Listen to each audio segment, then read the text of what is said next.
Get the higher power over. Share it. Invite your friends. Invite your not so friendly friends. Tell all of them that Maiyegun today, Maiyegun is live. And if you have done that already, thank you. In manifold, thank you. So tonight, we are starting from the alarm raised by Peter Obi, which has kind of put a lot of the Obidients on alert.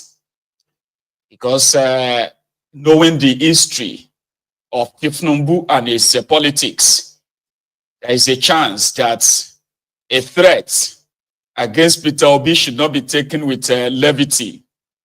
And Peter Obi himself has come out now to confirm that since that time or since that day, he gave the State of the Nation address and advised Tinubu to tamper justice with mercy, or tamper shege with mercy, rather.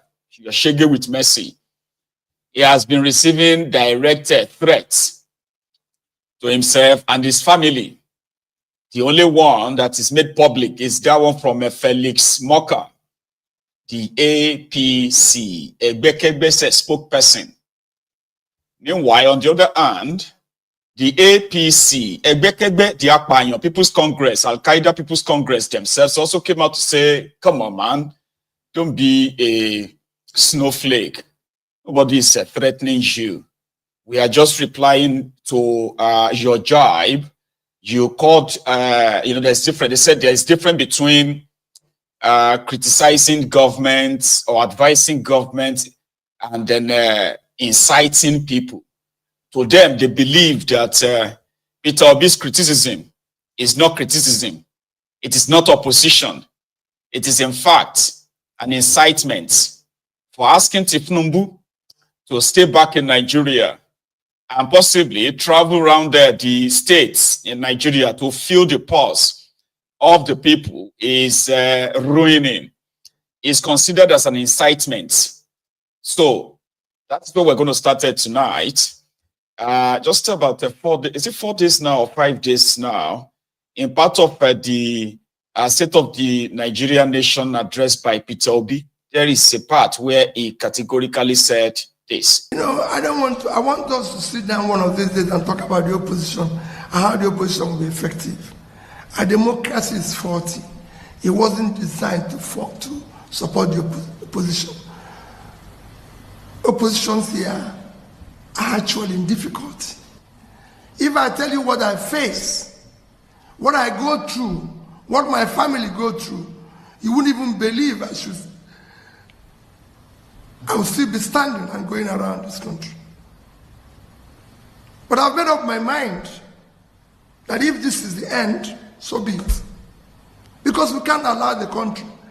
It is difficult to be in opposition in this country. Extremely difficult.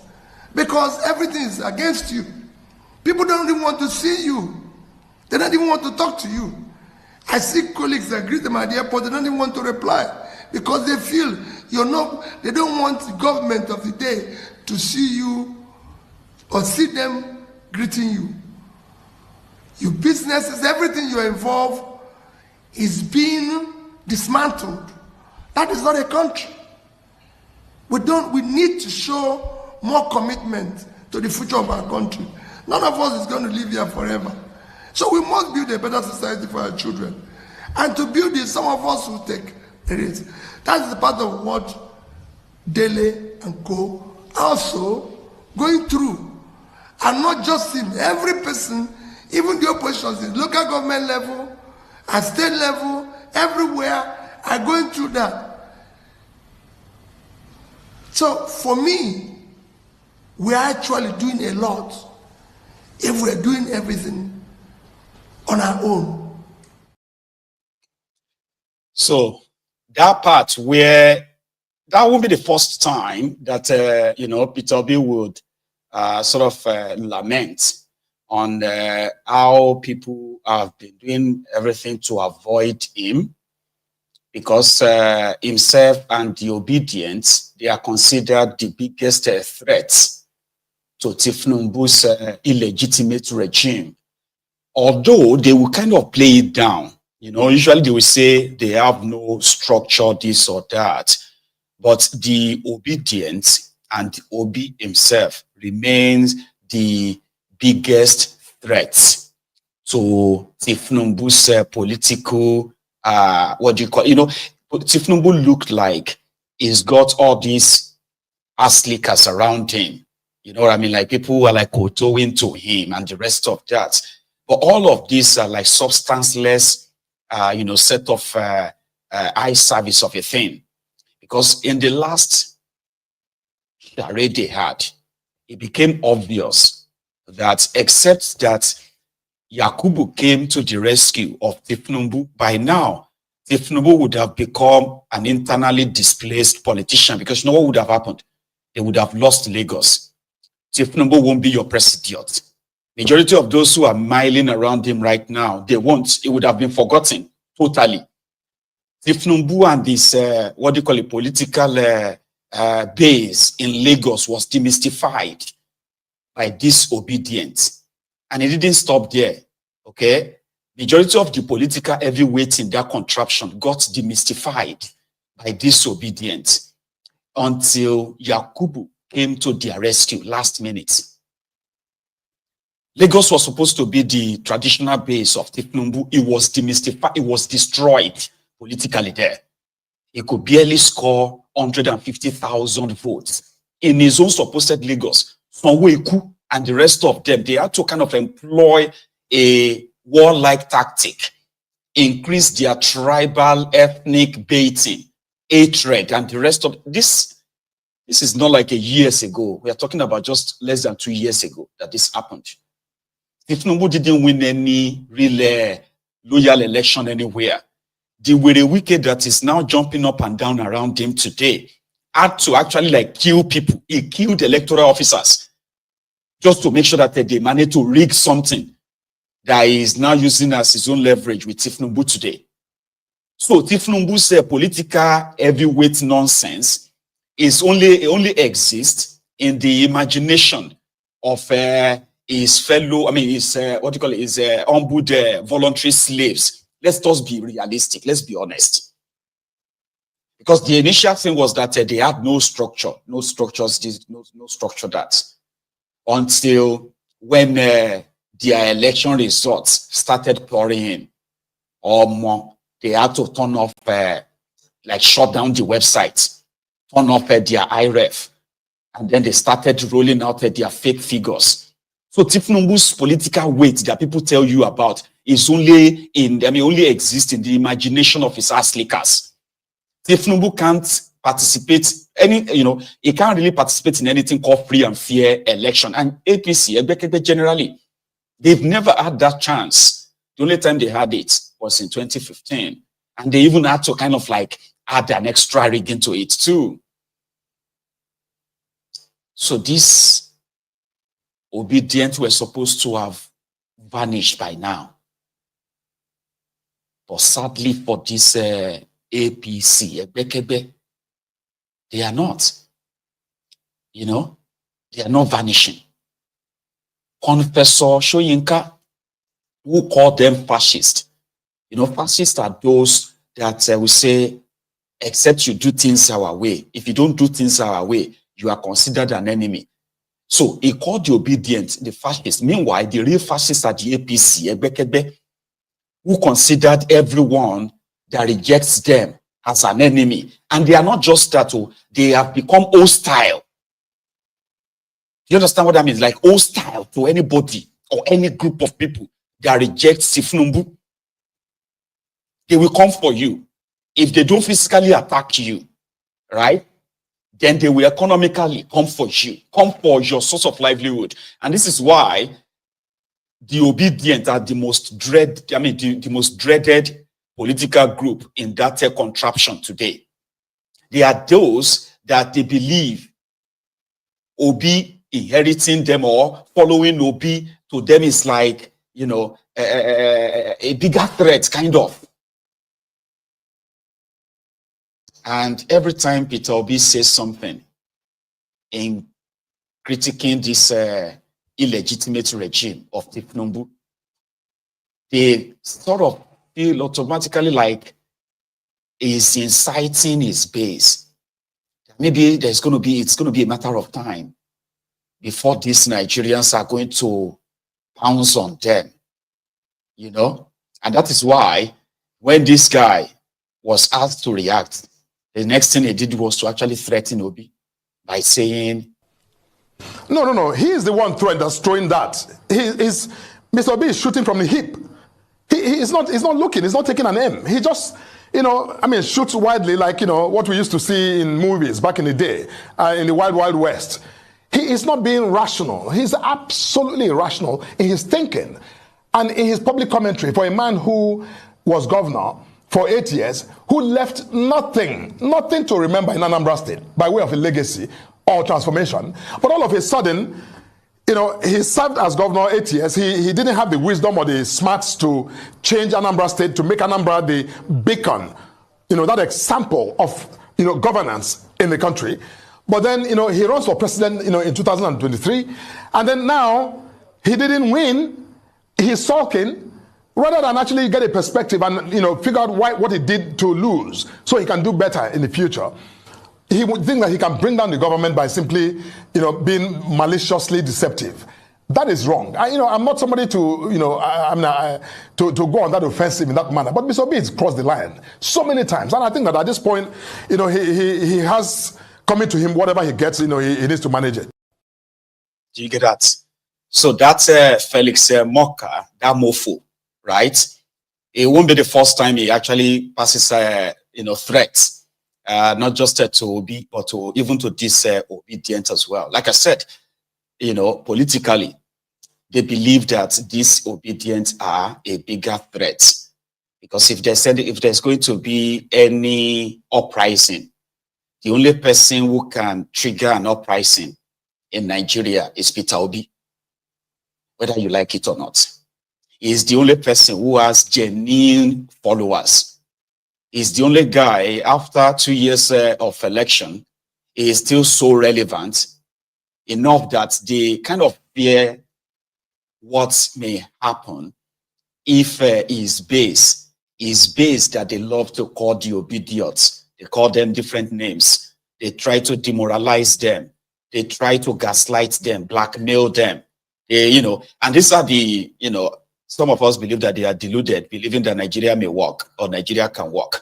And because of that, they say a better Nigeria or a working Nigeria is possible. Peter Obi, sort of a thing. But to some of us, we believe that it's actually a full delusion.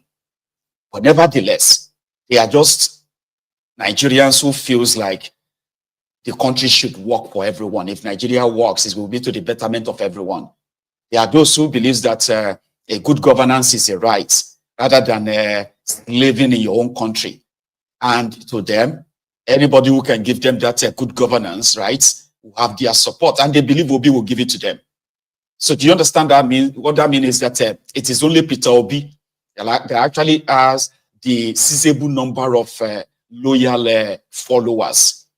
The followers that, if for any reason, Peter Obi, happen to be like this APC, Ronukus, is the only person who is capable of triggering a revolution in that contraption, whether you like it or not.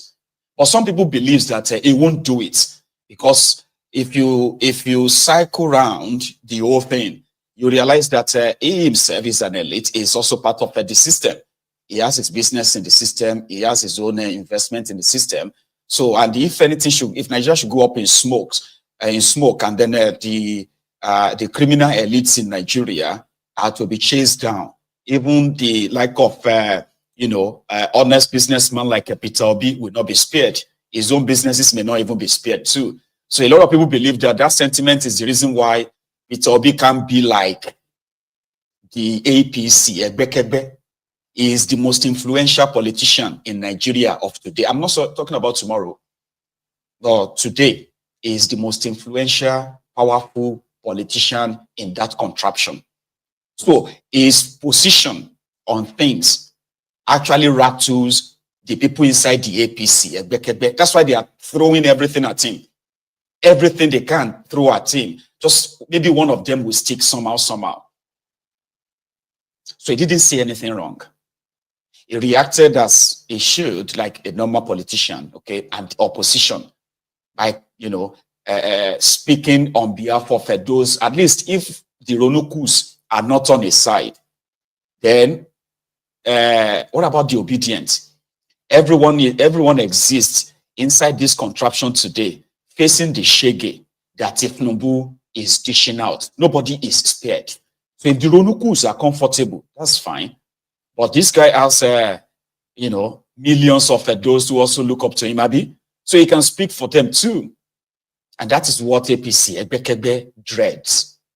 So right now, with that direct threat that whatever Obi sees, he should take it, that he has crossed the line.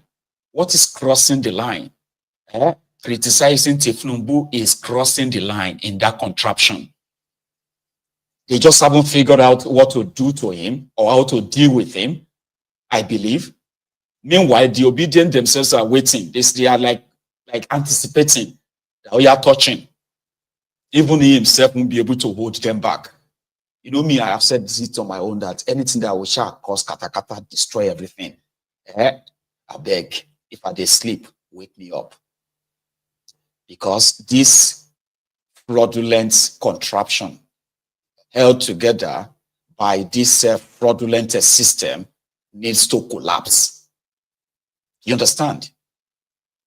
So if you are among those who are praying that things should work, I am not against your prayer, but I just know that your prayer will never be answered, because this whole thing needs to collapse. Whatever is going to trigger it, anything that is going to be the ignition that will ignite it, I am up for it. And that's one reason why I do not subscribe to bashing the Obidients on MaiyegunsDiary Politico, because yes, most of us believe that you, the Obidients, you are completely deluded, hoping that that contraption will work. You are like, it's a total delusion. But your delusion or your delusional belief is kind of like a good one, because if you keep believing and you keep trying to want to make that contraption work, and they continue to cheat you out of it, maybe one of these days, you are going to agree with us that it is not about your belief. It is how the system is set up to work. So maybe that can trigger something in you, and we can have this revolution finally. So that is why I see you as my friends. Not because you want a better Nigeria, because you will never get that. Not because you want a working Nigeria, because that will never happen. But the fact that you want it, all right, and you believe that you can have it. So one of these days, you are going to realize that you will never have it. And then, just by then, you are likely going to then be on our side to get the entire thing shut down. In reaction to this, a lot of people have been reacting, by the way. Immediately Peter Obi himself came out and said, it is true. You see this statement of, I have crossed the line many times. What does that even mean? An opposition crossed the line, criticizing the illegitimate regime, destroying the people, destroying the country, telling yourself that you are doing the right thing. Even when people are groaning under the economic hardship and the directionless policies you are rolling out, crossing the line, like, don't talk about Tinubu or else we'll deal with you. They are the real fascists. So people have been reacting. The first set of the reactor is this guy, who happened to be one of the obedient, leaders, I'd say. The APC is playing a very dangerous, divisive game in the Nigerian polity, and this will undermine everything that we stand for in our democratic process and also in the rule of law.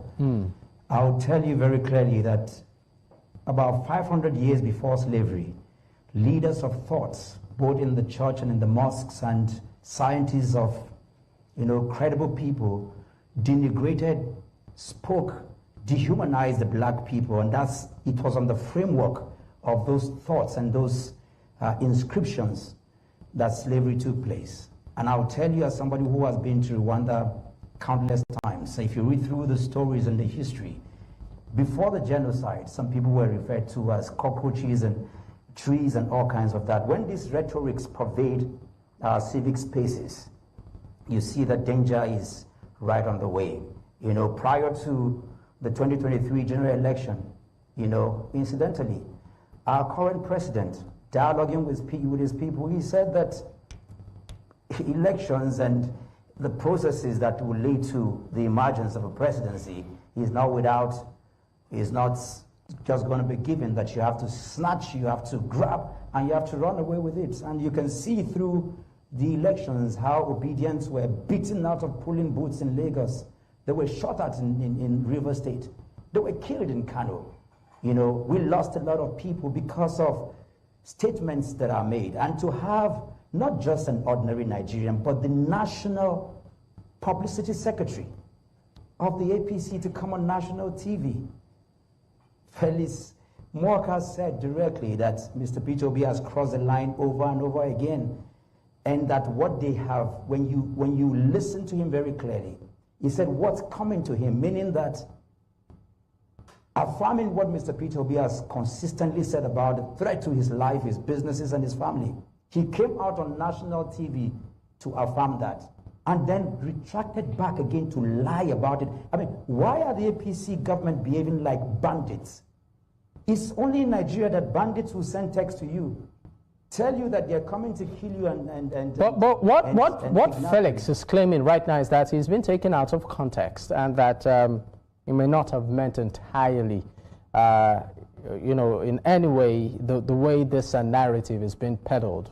What's your reaction to that? Do you think he's taken out of context? You see, it's important for me to finish my thought on this, because what Mr. Peter Obi did, or what he said, is written. It's actually a written speech that he gave. And I am not making any data up. It is the Bureau of Statistics in Nigeria that said that over 100 million Nigerians can barely eat in a day. That we're going through what you call multi-dimensional poverty by over 150 million people. These were the data that Mr. Peter Obi gave during his briefing. And I have never, home and abroad, I've never seen the opposition leader of any country on the face of the earth come out to advise and admonish and give a clear blueprint and direction to the government of the day to attend to people in a country where during the Christmas season over 100 Nigerians died for just trying to get food. And then you come up to what? To threaten. If telling Mr. Peter Obi that what is coming to you, you should manage it. If that is not a threat, then what is threat? The APC. You get? Now you see, what maybe it is too blunt to say it is a delusion.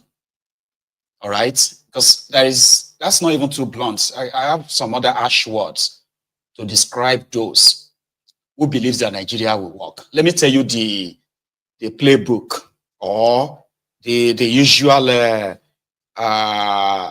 belief of some people. Some people believe that the problem of Nigeria is leadership.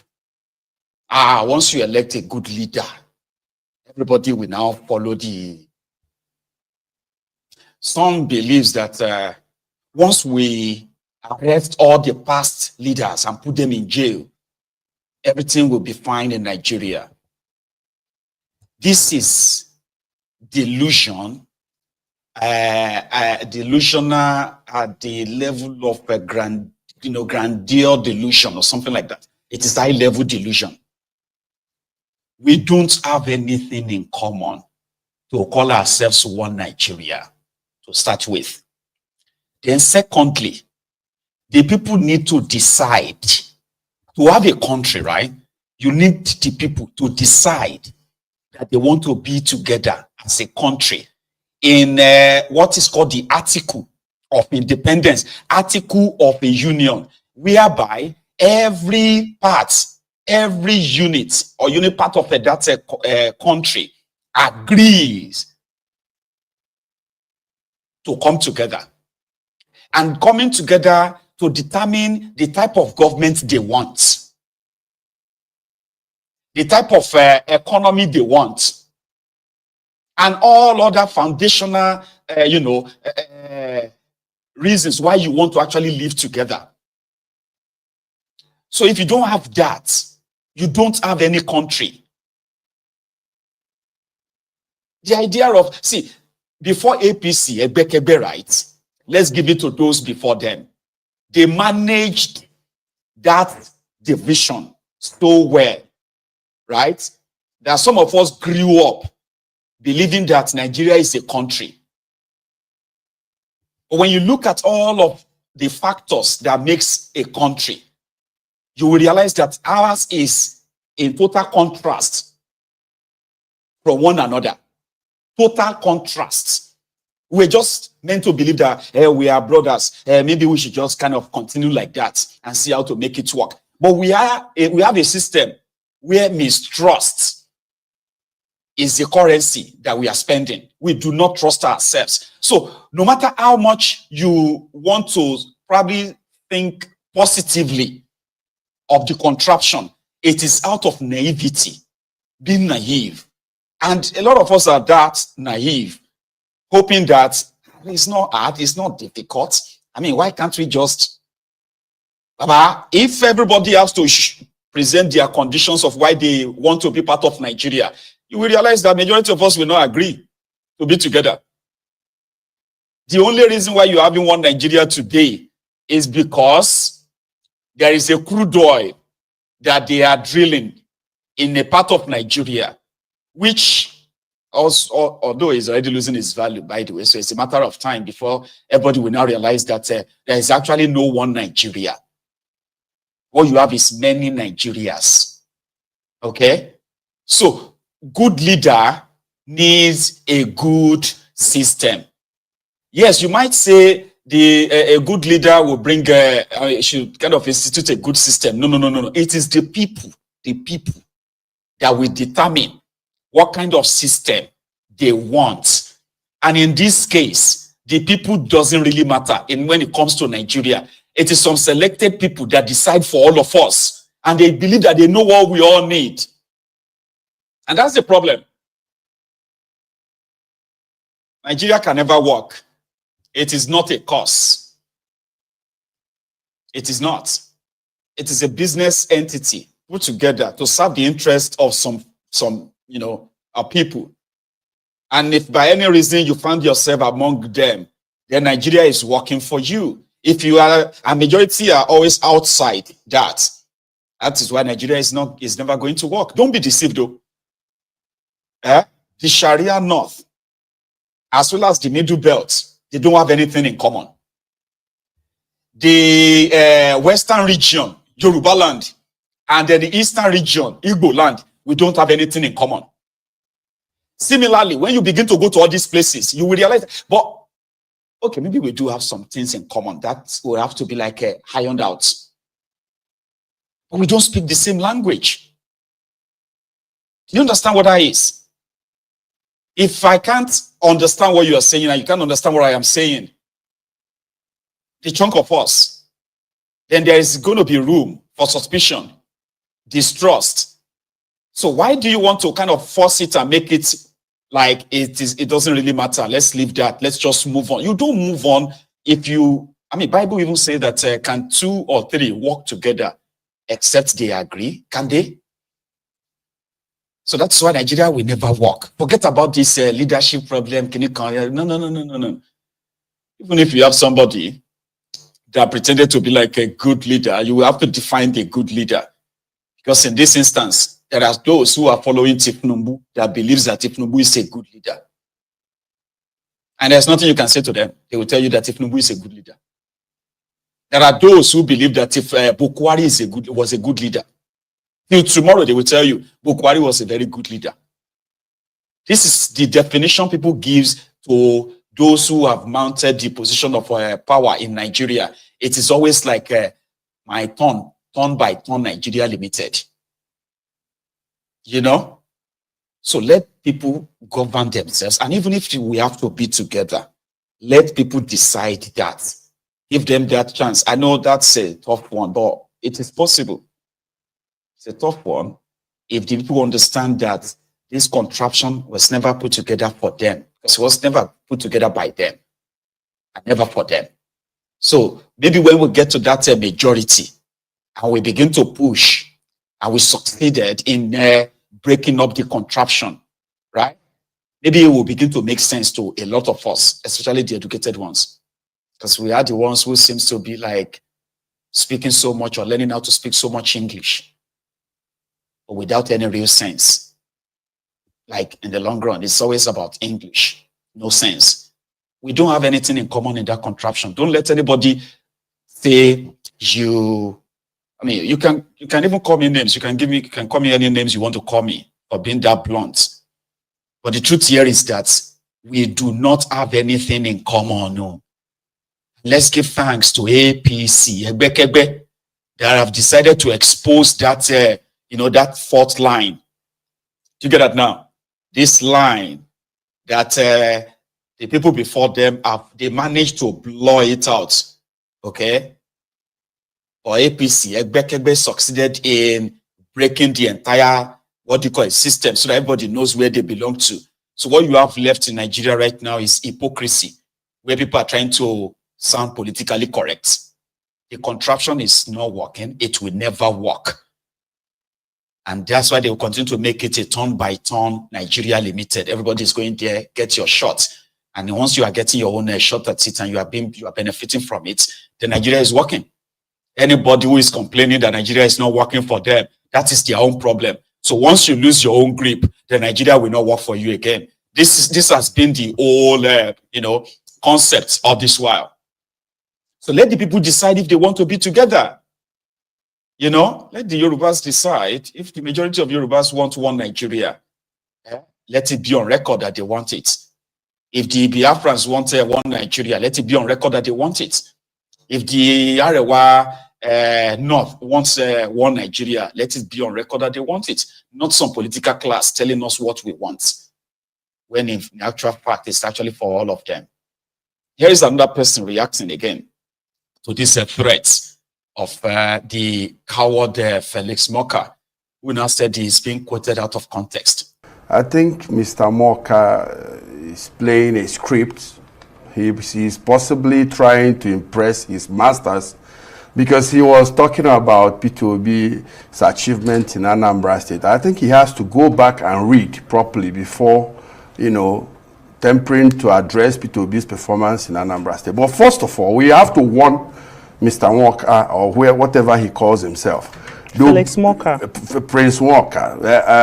Obidients are very patient people. We are wounded in 2023, and we accepted it, and we kind of accepted our principles' plea for us to be calm.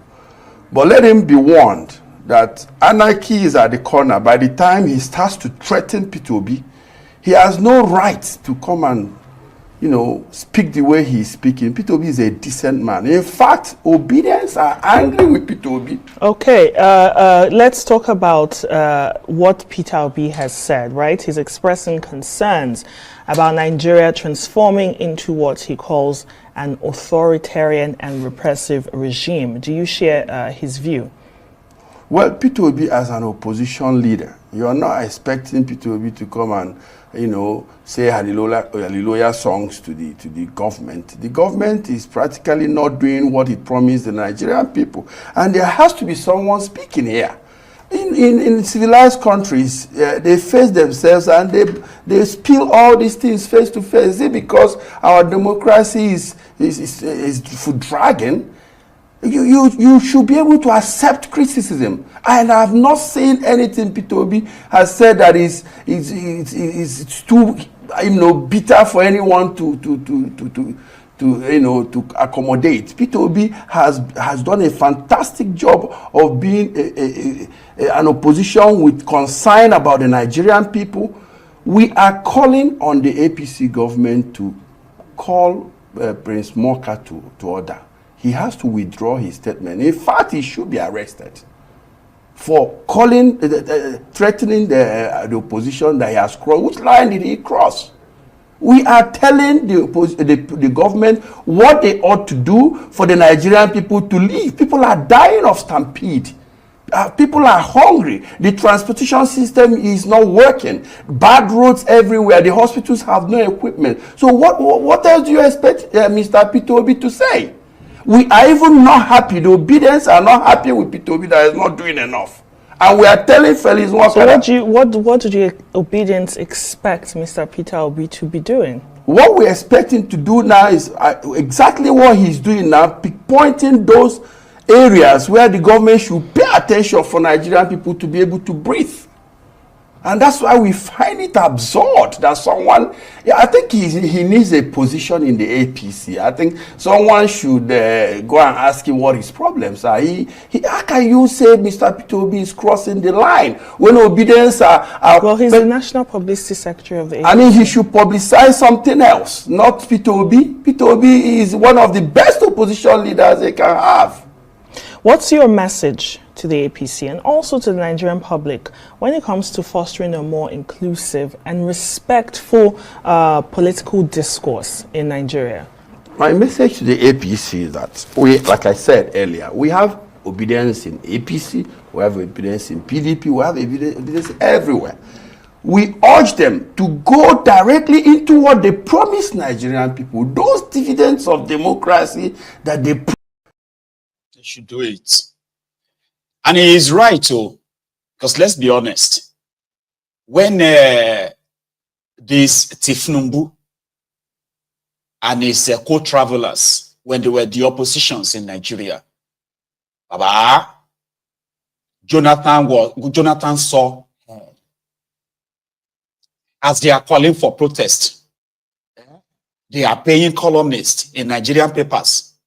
They are paying columnists in international papers, writing horrible things about Nigeria, about Jonathan, about his wife.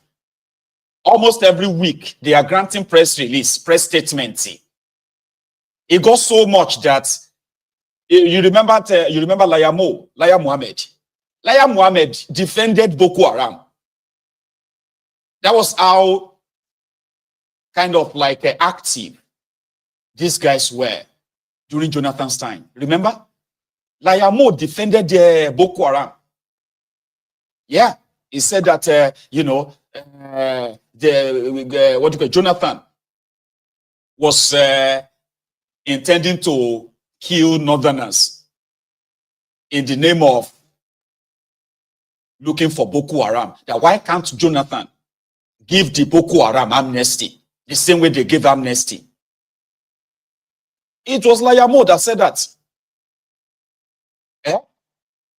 To the point that Boko Haram nominated Bokwari as their negotiator. Betty Bagbe. Now don't forget, there was a time that Boko Haram nominated Bokwari to represent them in their talk with Jonathan's government. In that contraption. And I've never seen where they were blamed for crossing the line. But you know, APC, they do not want any opposition. If Nigeria cannot become one-party state, then they will unleash their thugs. Remember when this happened in Lagos now? This is a reminder. Mo sọ fún yín gbogbo ẹni mo fi sọ ohun tí àwọn leader wa sọ lókè ni pé Sanwó-Olú ni. I want to assure you, this place we are not going to allow anybody to vote for anybody here. We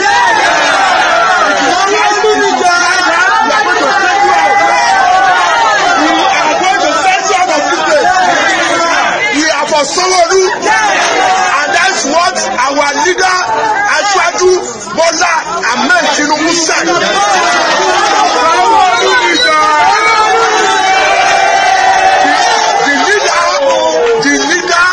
The party, that is the APC. Yes. We have hierarchy and we have leadership. Yes. We have leaders. Yes. And we have been directed by our leaders to go and vote for Sanwó-Olú. Yes. And that's what we are going to do. Yes. This local government, we are not going to allow anybody to vote for Ambode. Yes. Ambode is gone. Ambode is gone. Ambode is gone.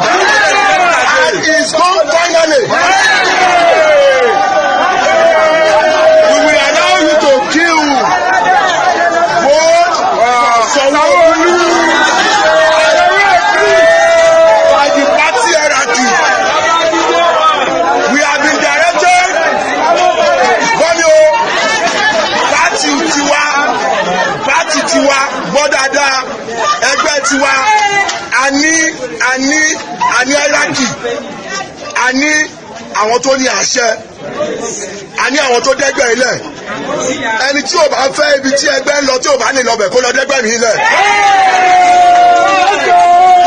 He can go and create or register Ambode People's Party. Yes. But our own is APC. Yes. All Progressive Congress. All Progressive Congress is our party. Yes. And the leadership of the party has spoken. And we cannot change it. Yes. And that is their way. If you oppose Tinubu, right? Forget about them saying they are progressives or whatever. They are actually progressives. That is their way. If you oppose Tinubu, you are automatically considered enemy. And anything you see, you go collect them or accept it.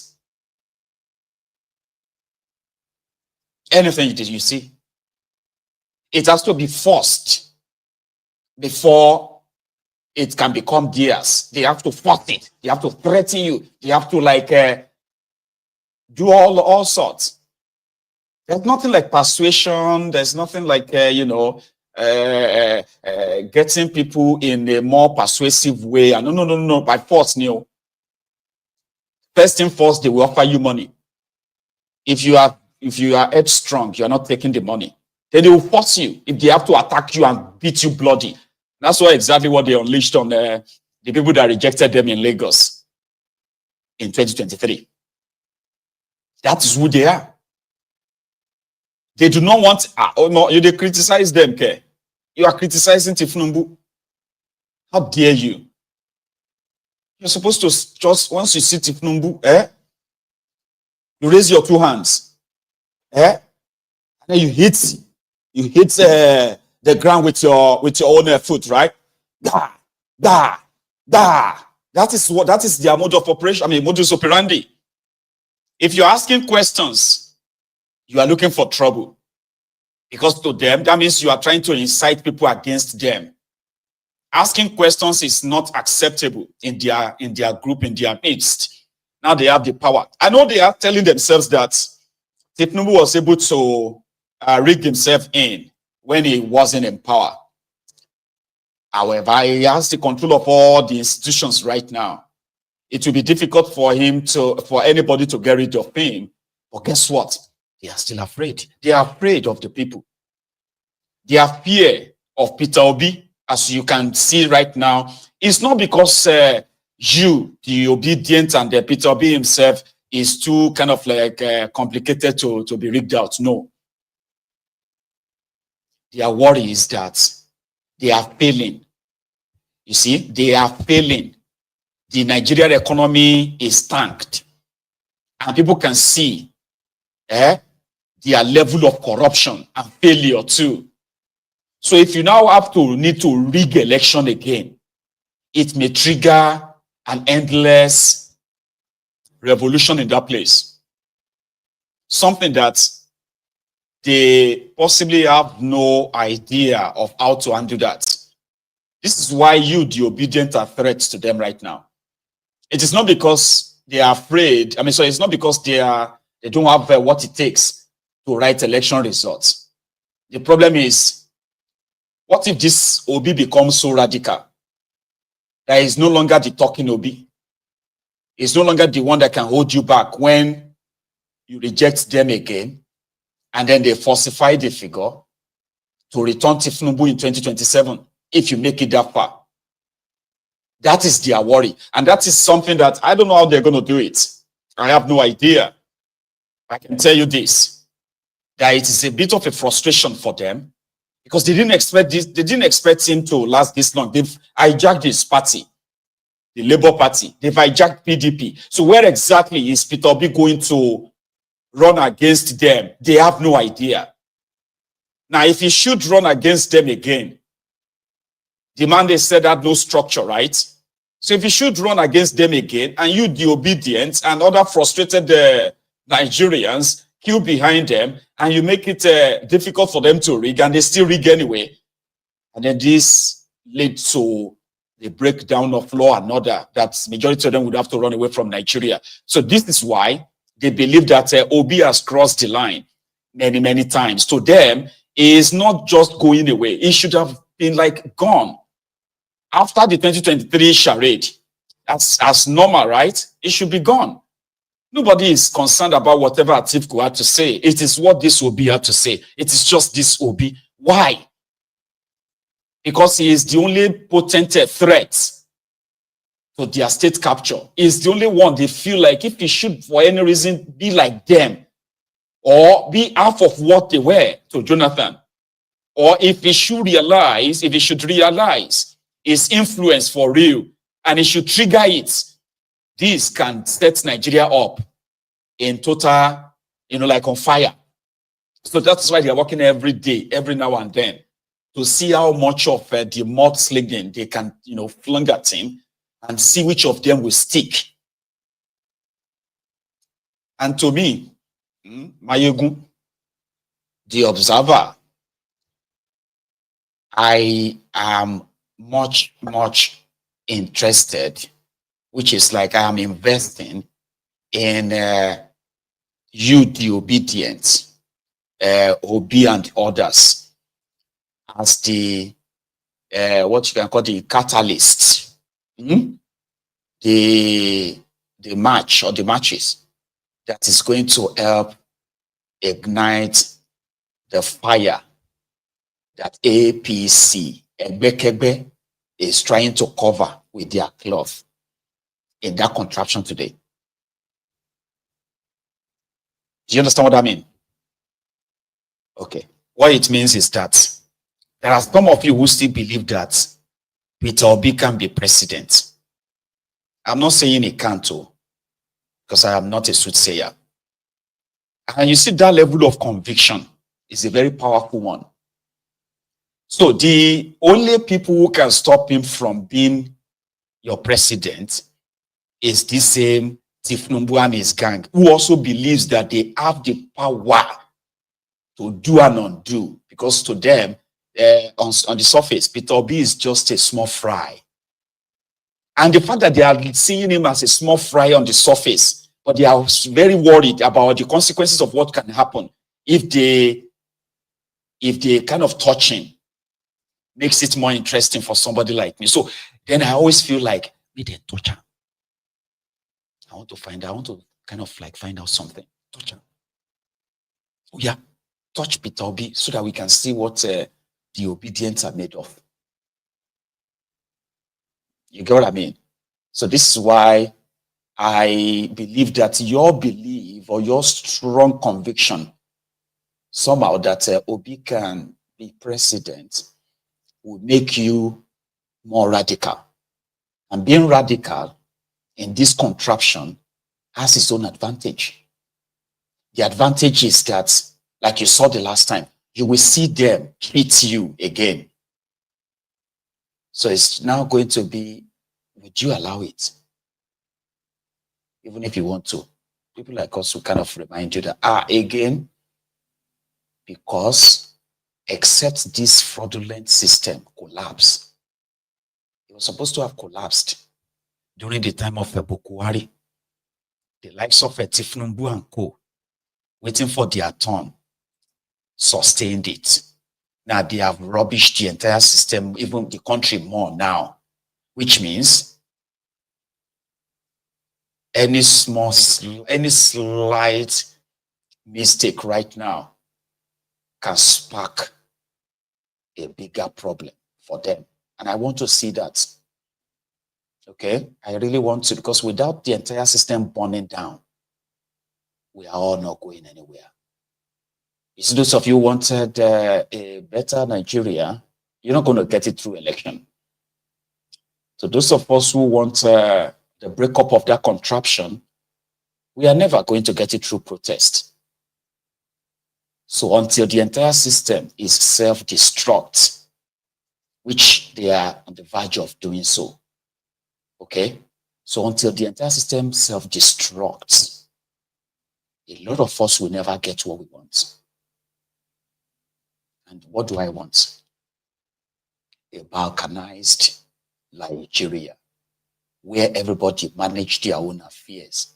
Call yourself whatever name you want to call yourselves, so that I and others will not be blaming people who are not of my own region for the reasons why we are all suffering. I've had people who believe that Nigeria is better together, like David Undeyin is, is our guy. He believes that it is in the interest of Nigerians. I don't want to be Nigerian, by the way. And there are many people who don't want to be like Nigerians anymore, right? So David believes that if in this world today, it's better for countries to be as big as Nigeria, because more, what the world is becoming is that the bigger you are, the fearful the rest of the world, or will kind of like treat you.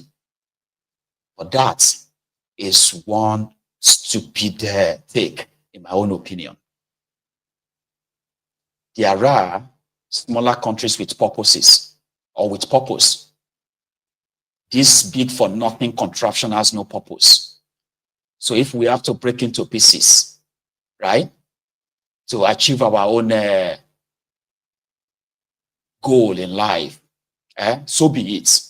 So let nobody deceive you that you have to be as big as America, be as big as India or China before you can survive in the world of today.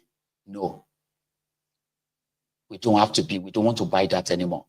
Let everybody go and do themselves. And yes, there are those who want one Nigeria. There are those who don't. I don't. So the only thing that can give us all closure is that let me be able to say, I don't want it. And then you be able to say you want it. Then we'll count it. Well, for those who want one Nigeria, they can, if they win, then all of us will stay in Nigeria. For those of us who don't want one Nigeria, if we win, then we'll go to our own smaller countries. And we'll still be neighbors as well. So any other explanation about one big for nothing, shared misery, shared poverty, shared terrorism and all this stuff, right? Some of us are not buying that anymore. And thanks to APC, Egbekegbe, for what they have done. If there is anyone who's still kind of thinking that chasing APC, Egbekegbe out of government, is the solution to what Nigeria is facing, that means you are not learning. Yes, we do not probably have the controlling number yet. Those of us who want the contraption to break, we may not be having the controlling number yet, but maybe we will someday, So yes, you, the Obidients, this is my hope for you, that you will continue to believe that maybe the contraption will work. Then they will continue to deny you that. So where they've done it once, they will do it again. You have accepted that once, would you accept it again? If they touch Peter Obi, what do you think you can do? And stuff like that. These are like, rhetorical questions that, will be answered very soon. Let me tell you something. The shege you are facing in that contraption today, which is orchestrated by Tinubu and his gang, make them poorer, stifle them of all the economic opportunities, so that whenever election is coming, you can ease it up. They may even reduce your petrol price, your PMS price from 960 or 1,000 naira per liter. They may reduce it to maybe 500 or 400 by the end of 2026 or early 2026. So that it will look as if to say, oh yeah, everything is like coming down now, before they kind of like will nail your coffin finally. These are criminals, economic jackals that should never have touched power, should never have been or have any chance of getting closer to power. Okay? But who knows? Maybe they are just out there to fulfill destiny as well and be the last to keep Nigeria together as one country. Because after them, there'll probably be no one Nigeria anymore. Yeah, you see? So that's why you are very formidable, a bigger threat. And if they touch Peter Obi, I would love to see what you're going to do. You know, they would love to see what you want to do as well. Or we'll go to Ghana. You see, today, John Mahama got sworn in as the president of Ghana, that's succeeding Nana Akufo-Addo. And in his own presentation, he acknowledged the the political journey of himself and Nana as lawmakers far back in 1990s. And then they ended up, the two of them ended up being presidents of their country. But in the early stage of his speech, I don't know if that's an error from the people who wrote his speech, or I don't know. So he called Tinubu Kolu, who was also there, by the way. He called Kolu the president of Ghana. That part got cut out and became a trending video online. But yeah, I put the two of them together and I'm going to play it for you. So the second one is that of Tinubu in Ghana, who was talking about them lifting the people of the continent out of poverty. That's Tinubu. But let's hear that of Nana first. Honorable members of Parliament, Her Excellency, the Vice President of the Republic of Ghana, Jane Nana Opoku-Agyeman, Her Ladyship, the Chief Justice, Your Excellency, Bola Ahmed Tinubu, President of the Federal Republic of Ghana, and special guest of honor for this occasion, Your Excellencies, Presidents, Heads of Government and Development Agencies, Your Excellency, Nana Addo Dankwa Akufo-Addo, and former Presidents, Your Excellency, Dr. Mahamudu Bawumia, distinguished invited guests, ladies and gentlemen, my brothers and sisters. I wish you a good morning and we give thanks. So today, with my induction as the new President of the Republic of Ghana, history is being made once again. And it is a history worth repeating every 4 years with each newly elected president. Today, we're also making a different kind of history.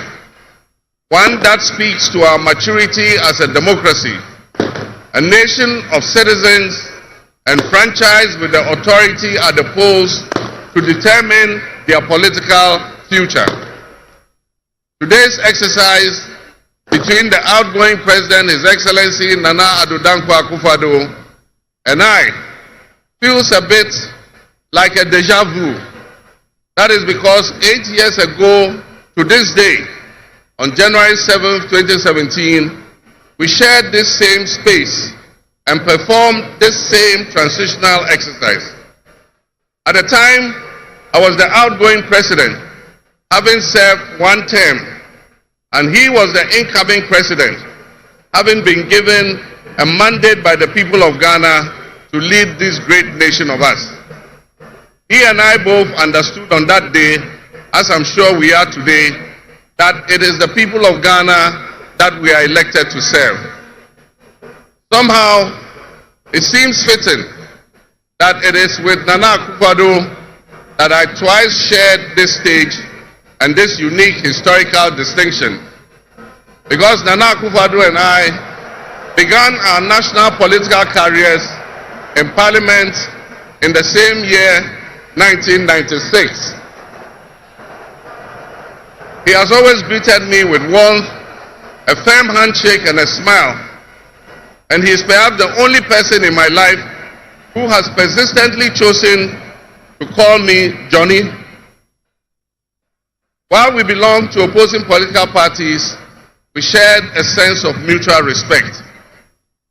In those early days, we probably could not have imagined that destiny would bring us to the leadership of our respective parties and that we would have to face off 3 separate times as we each vied for the highest office of the land.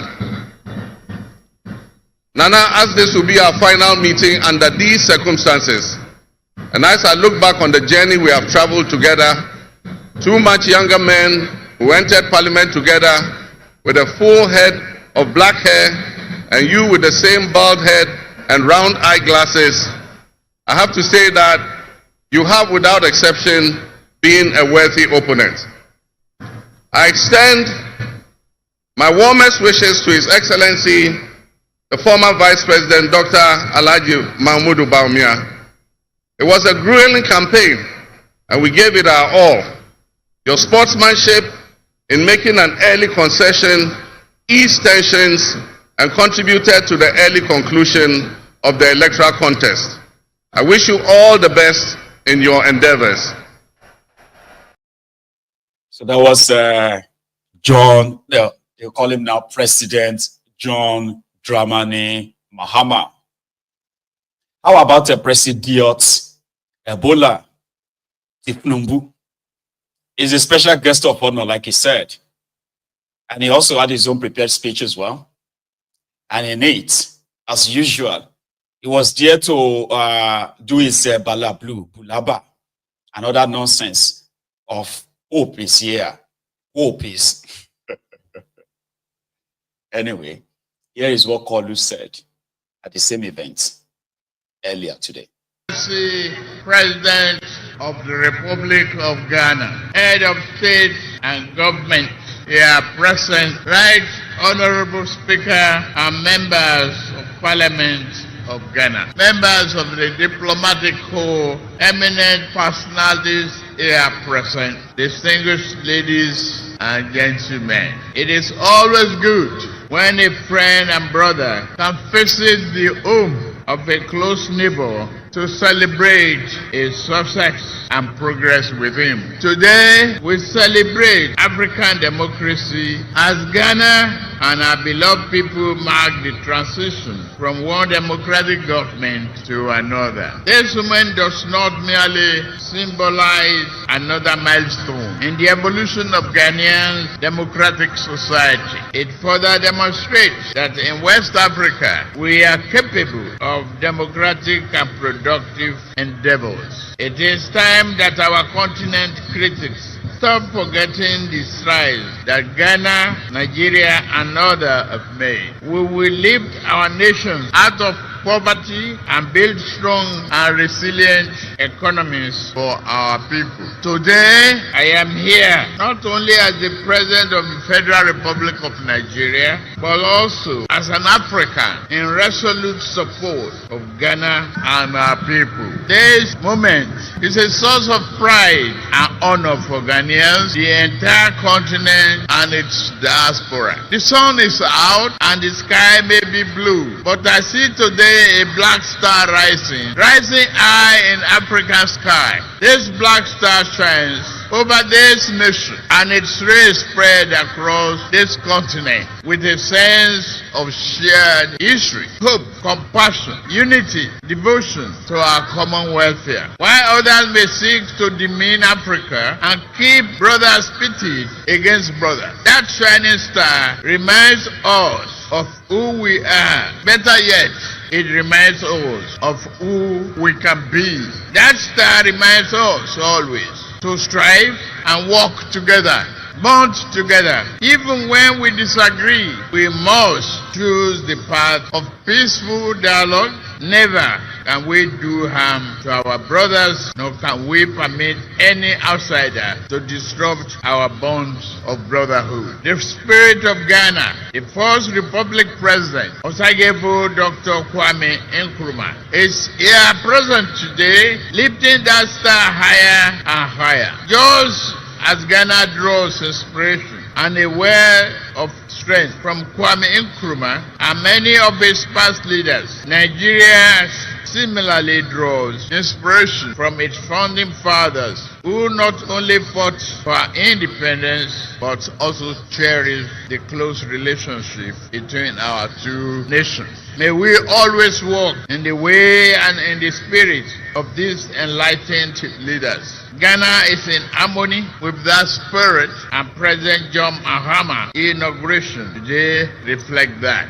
Your new president is a man of patriotic vision and substance. He loves his nation and his people to the core. He believes that your nation has a mission and intend for you all to fulfill it. No one can ask more of a leader than that. President John Mahama and I share a deep friendship. My dear brother, I am here to work with you. You can count on Nigeria's support at any given time. You call on me. We are your brothers and sisters. We shall always be there for you. May your administration be a profound success and progress for you, Ghanaians, and entire region. I am confident that new government under the leadership of President John Mahama will work with Nigeria to strengthen this powerful bond, leading to greater shared progress, prosperity for the people of our two nations. I have no doubt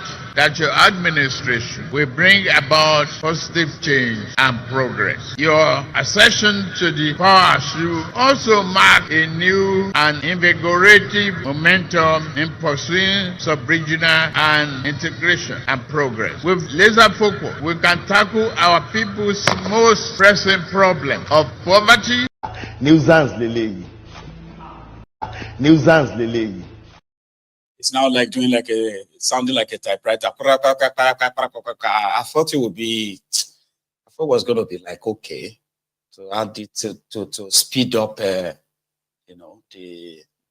speech, speed it up. So it can be, it won't be the same boring, but that didn't work. Either. They have about 10 governors, I think 11 or so, from Nigeria. They also went for the inauguration of John Mahama in Ghana. You have the Plateau State governor, you have the Zamfara governor, you have a Lagos governor, Osun governor. Who else did I see among them again? I think they have the Kano guy there. So they shall have like about 11 governors and uncountable National Assembly members. They're actually countable, but it means that there are many. Okay, there's nothing called uncountable. Just fancy that. So as for the governor Ajogbafida of Osun, he was there.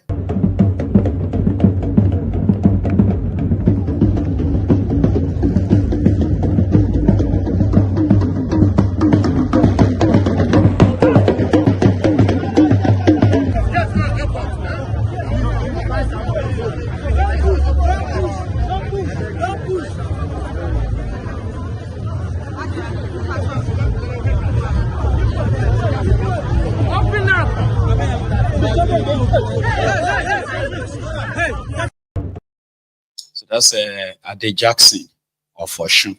All right.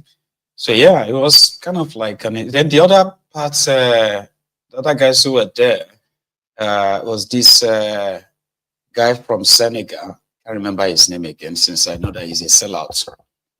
Then you have Ibrahim Traore, Captain Ibrahim Traore from Burkina Faso. He was there too.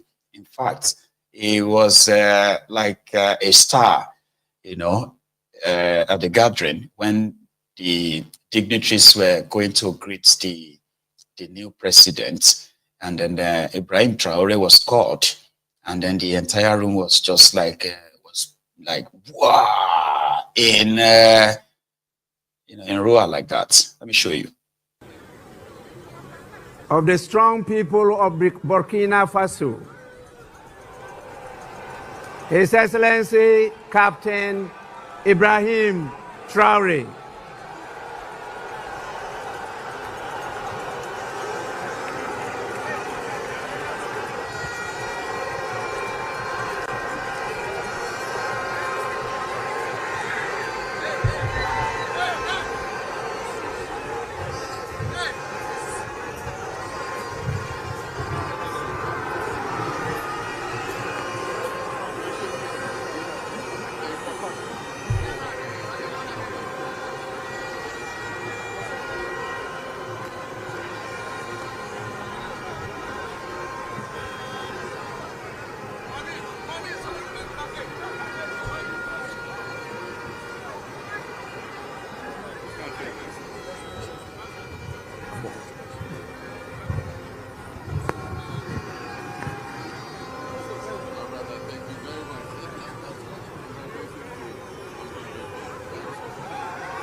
Honorable members, the full meaning of Burkina Faso means strong men and women of integrity.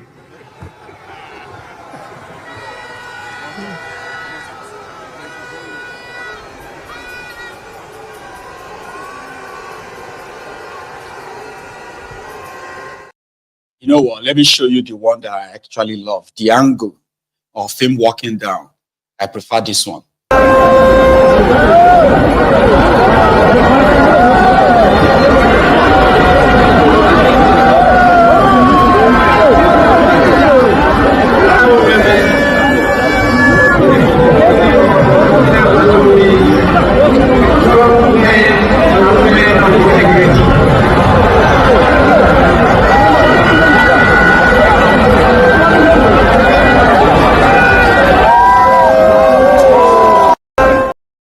It was like a star, you know, because this guy has escaped about 13 assassination attempts since the time he took over power in Burkina Faso.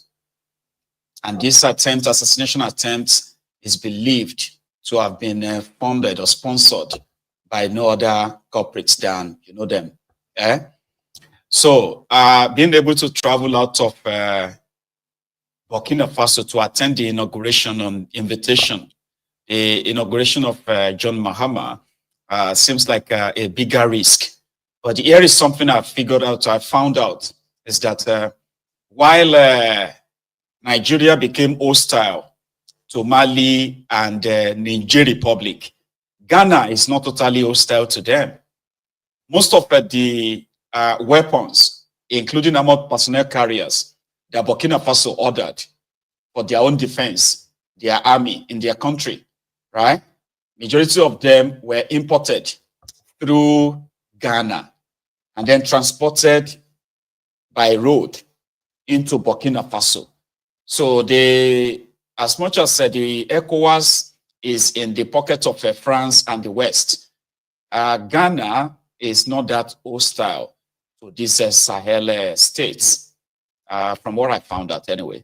So in Ghana and in most part of Africa, if not all over Africa, you see these Sahel countries, what they did in the last 1.5 years in breaking away from the stranglehold of France has been nothing but heroic to majority of Africans who see the remaining, supposed democratic countries in Africa as stooges, puppets of their puppet masters, the West.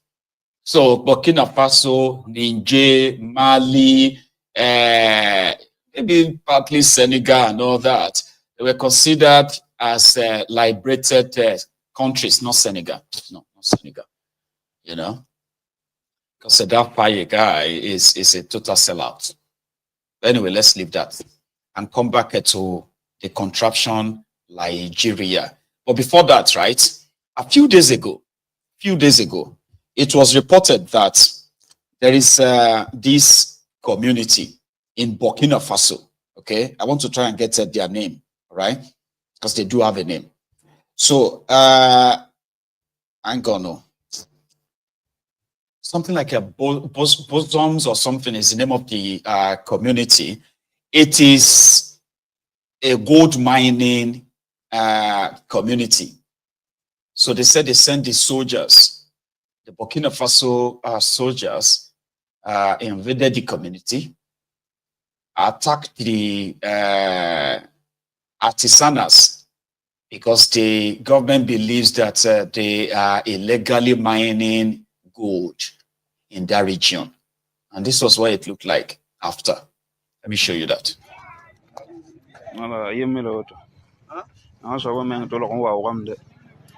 The machine number Allah to commerçant ba boutique de fan avion na envoyé le fan tema to je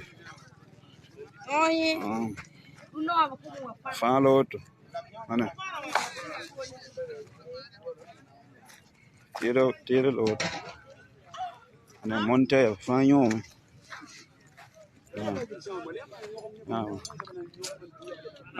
Nyogren de git ne ba men de digno ne de yo men brega million na la brega portable a sen ka bi ya nanam zan digne ba woto wi am wene ba mpokla men yemen na ya problem yelda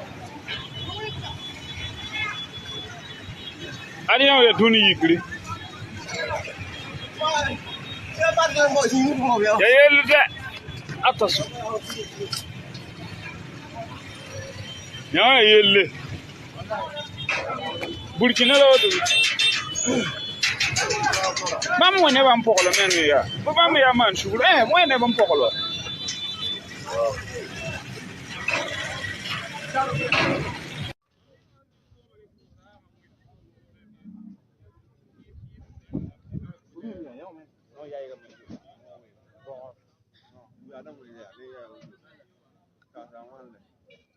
Nara sa malwe. Ta se fa la nanda wa. Ya ra ta se.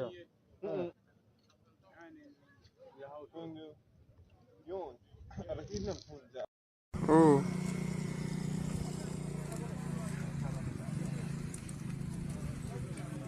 Sang le yidama. Voilà. Beaucoup de dire. Sang media.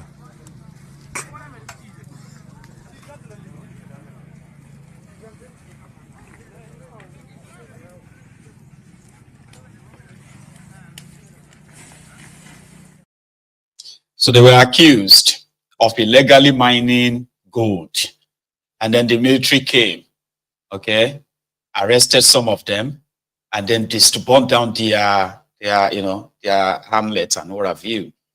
In what the critic reported as the high-handedness of Ibrahim Traore's government in clamping down on illegal miners, but at the same time destroying their shanties and all that.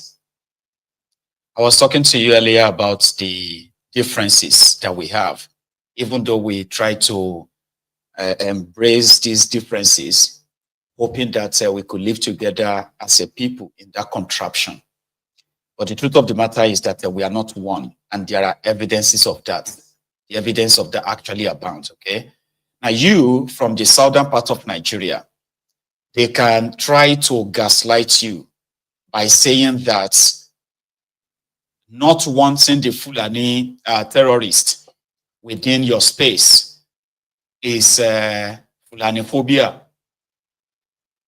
But the truth of the matter is that even those who they pretend to be one with, I'm talking about the Hausas, do not want them either. In northern part of Nigeria, where the Fulanis are in the minority when it comes to the populace or the population, but when it comes to the control of the levels of power in northern part of Nigeria, they tend to have the upper hand. But there is no group of people that actually hates the Fulanis than the Hausas. And that is why you see all these killings in northern part of Nigeria. It is always between the Fulanis and the Hausas, majorly. Or it's only when you begin to come down to the middle belt part of Nigeria that you begin to see other ethnic nationalities who are victims of the Fulani terrorism.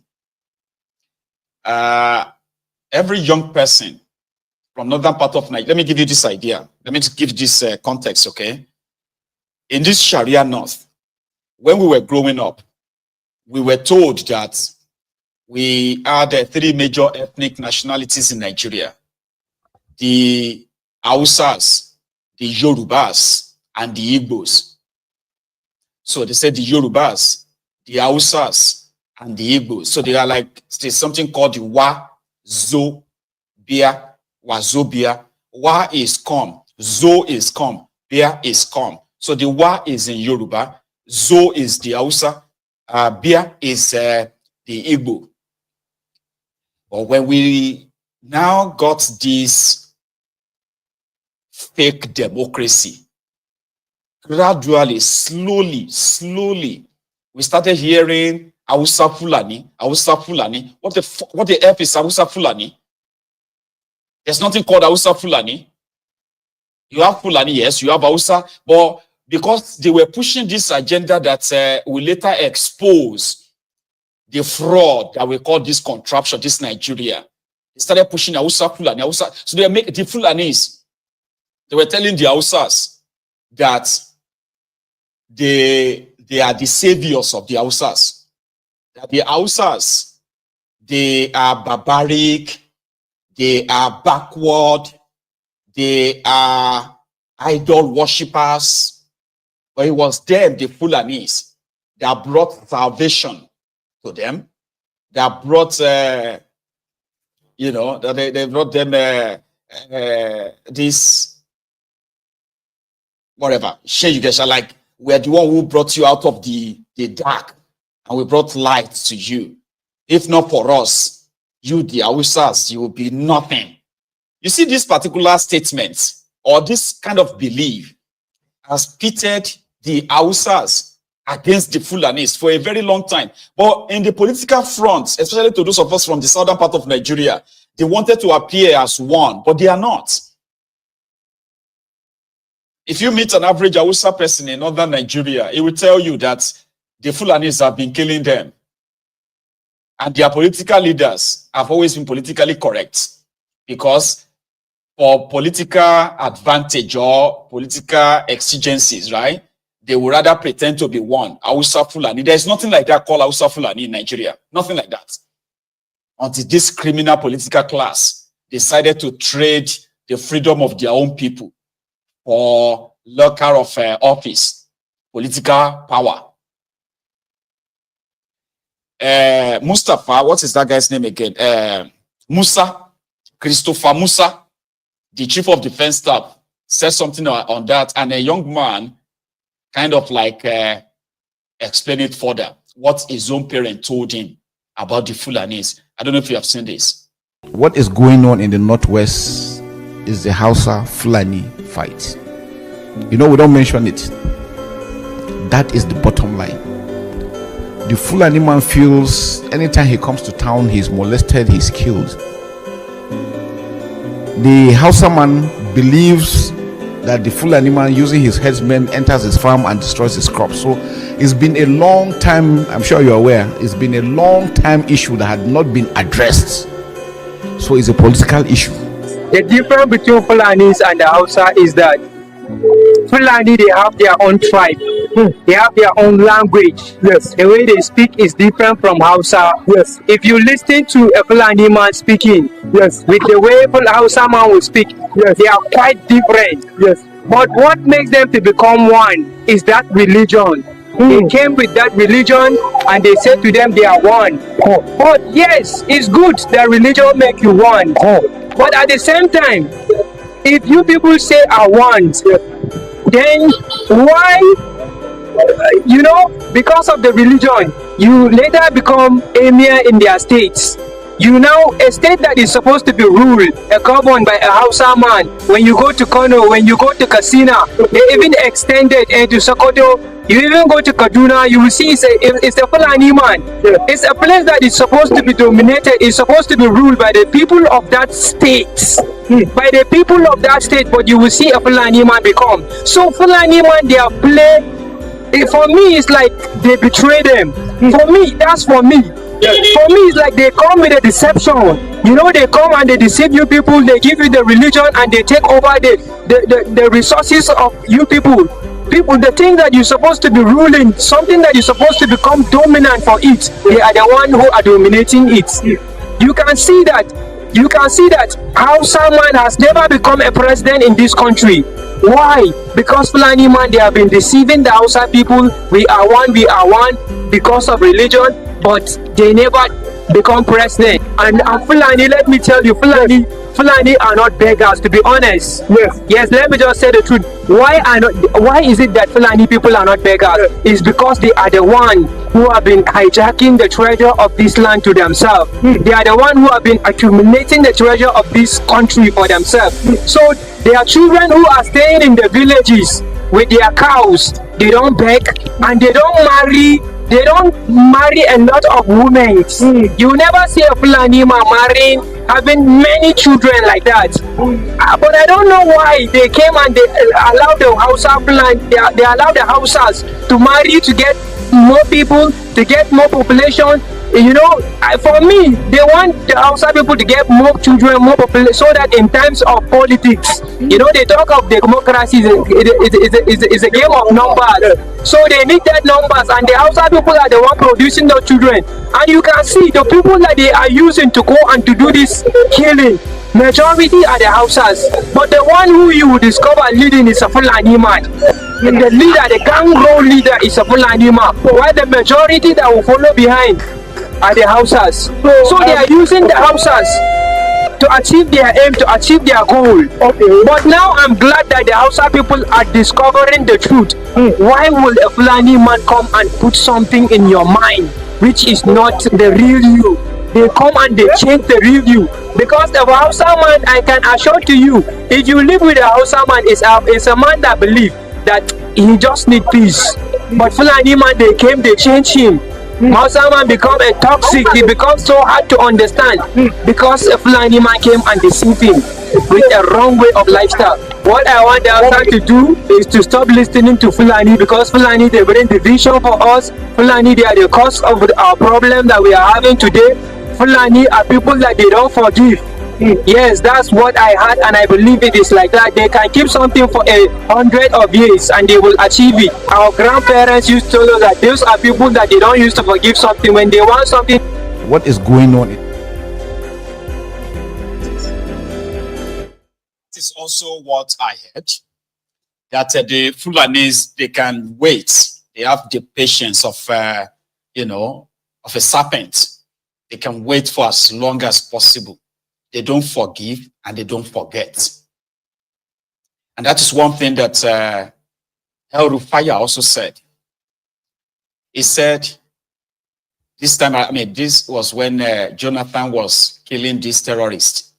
You know what he said? He said that the Fulanis never forget and will never forgive. That every Fulani killed by the Nigerian army, even if it takes 100 years, that death will be avenged. But it didn't take 100 years. It took just about 1.5 years before El Rufai became the governor of Kaduna State and he unleashed the never seen before terror on the people of southern Kaduna. So yesterday, the Kaduna, his own successor, where, what is that his name again? Ubasani was having a party, a repentant terrorist party in Kaduna, where repentant Fulani terrorists that they love to call bandits were said to have surrendered. All their crimes, all the killings, the kidnappings, there's no punishment for that. Rather, the state was in a joyous mood that terrorists have repented and therefore they will now be rehabilitated. There's this report on that. Let me show you. Some notorious bandit leaders have agreed to end banditry as part of a peace deal initiative spearheaded by the Kaduna State government in collaboration with some federal government agencies to end violence in many parts of Kaduna and environs. Trust TV had exclusive access into the peace deal in at least 3 meetings across various bandit camps in Ohuargan of Chikul local government area, Rima Forest, and Maidaro in Giwa local government area, as well as Kamfanindoka along the Funtua-Birnungwari road. Some of the bandit leaders include Samaila Suleiman, known as Boka, who has been terrorizing areas of KK, Danghonu, and many communities in Millennium City, Chikun, and other communities in Kajuru local government area. He was also the mastermind of abductions in Kwara State and the May 2024 abductions of students of Confluence of Science and Technology, Osara, in Kogi State. People who left their houses and families should come back and continue with their normal life. Sadiq Gelo is another bandit leader operating around Kateri and Gadamala Mamman on Kaduna-Abuja Highway, while Musa is another kingpin operating around Jere, Moro, and Sabongayan on the Kaduna-Abuja Highway. I am happy with this reconciliation because it will benefit the masses. We are seeking for your forgiveness so that we can understand one another and forge ahead. The notorious bandit leader Salihoro, who operates alongside Boka, as well as Yellow Jambros, who operates along Kaduna-Birnungwari Highway, equally pledged to embrace the peace deal. Others are Haruna, Dukununu, and Kabiru operating around Sabon Birni and Maidaro villages in Giwa local government areas. God knows that we are happy and ready for this peace deal. Trust TV interviewed many of the bandits who expressed weariness with the criminal activities and expressed their commitment to bring violence to an end. We are now convinced that this government is for the people and we will support the peace deal. We don't want our children to be bandits like us, but to go to school.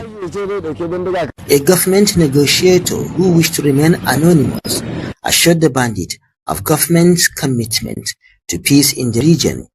He urged them to stop attacking villages and release all kidnapped individuals in their custody.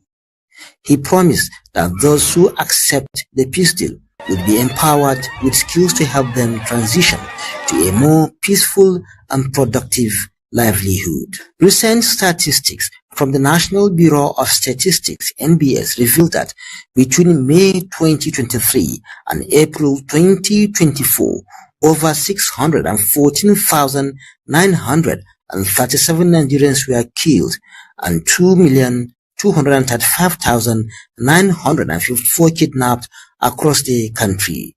It also revealed that 2.2 trillion naira was paid as ransom.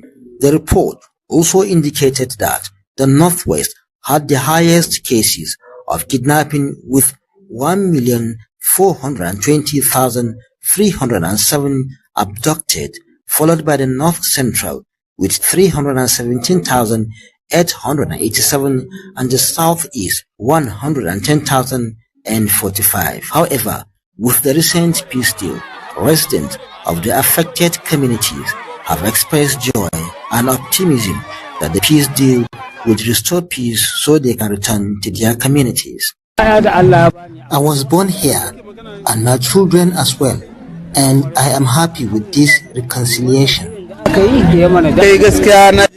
I will come back and continue with my family. Thank God, and may God restore peace in our community. We are happy because I can't remember the last time I came here. We are happy with this peace initiative.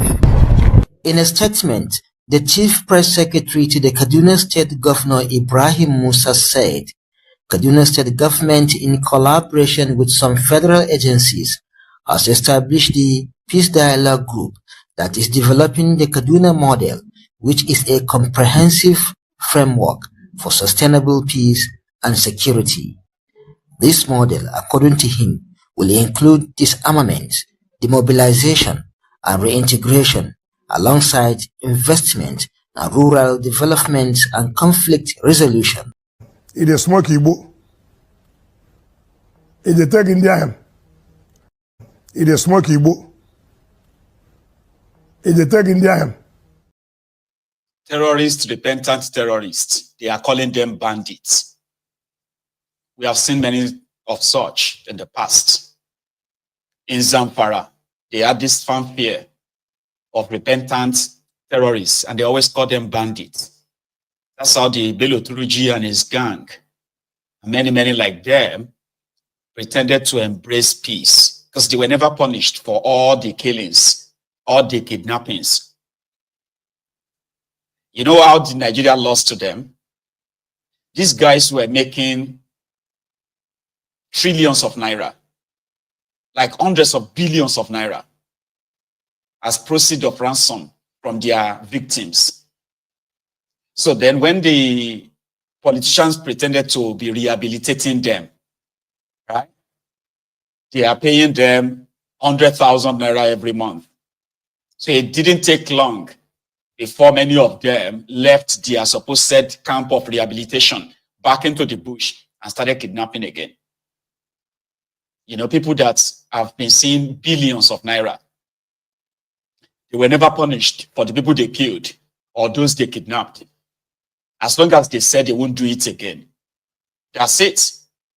The state governors in northern Nigeria, they will put together this kind of a charade show, call the media to come and publicize it so as to make it look like they are making progress.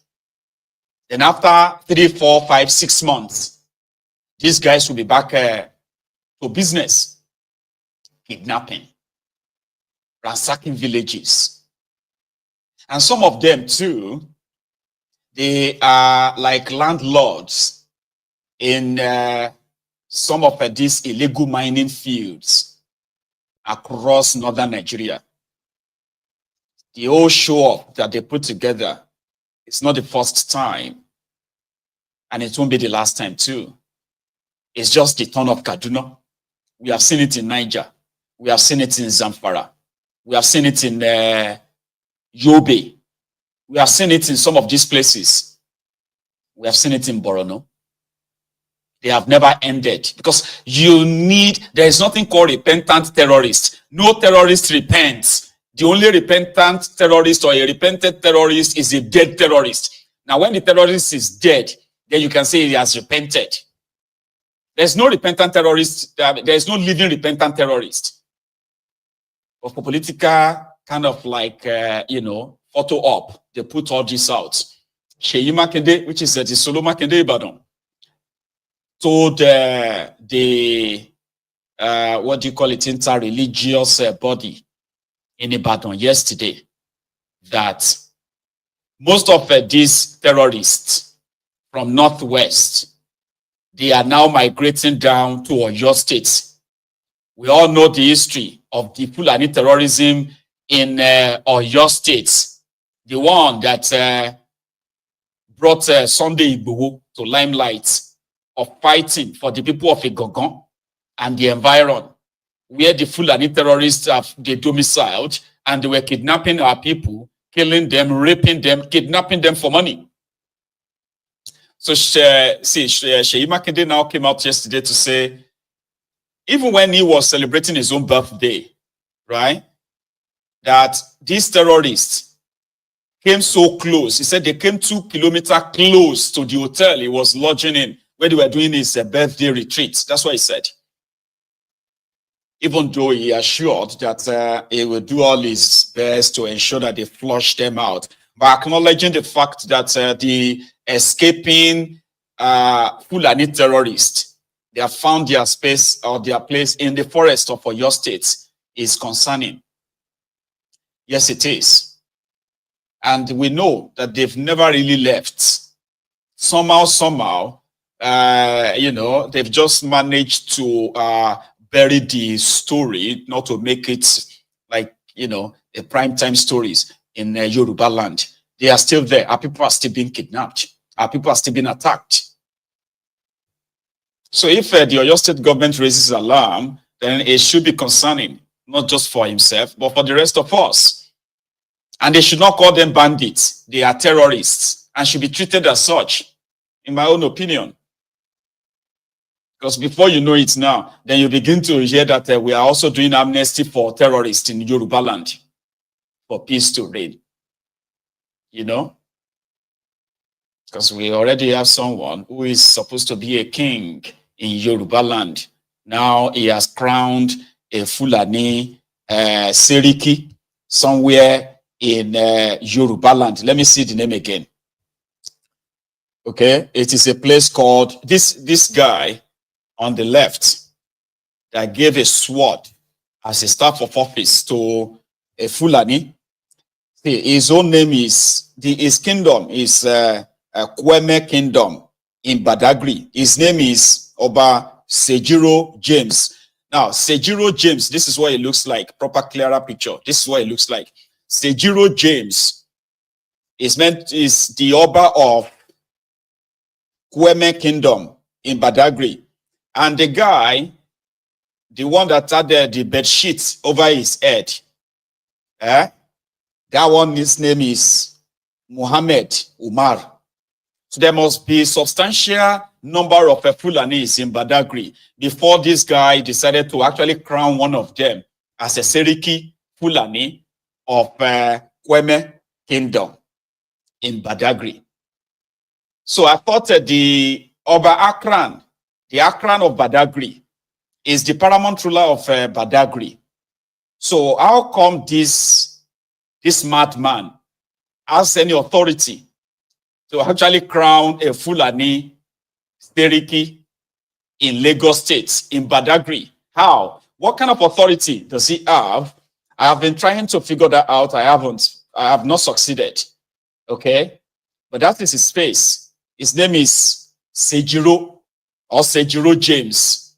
So if you are from Kweme Kingdom in Badagry, now you have an idea of what your own royal father is almost foisting on you.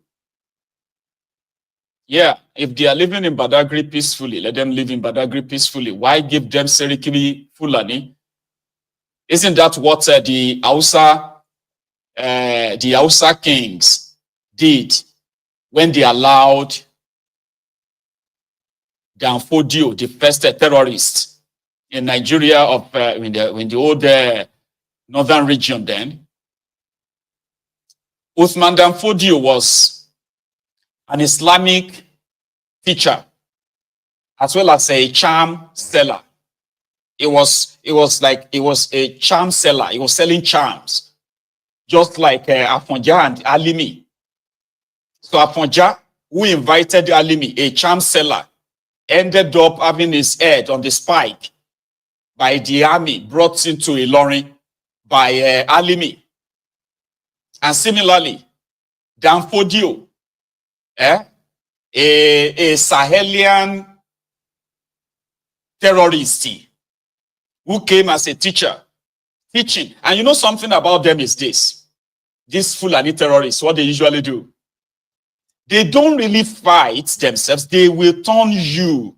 They will turn your own people against you. They will be the one to do the fighting, which is true.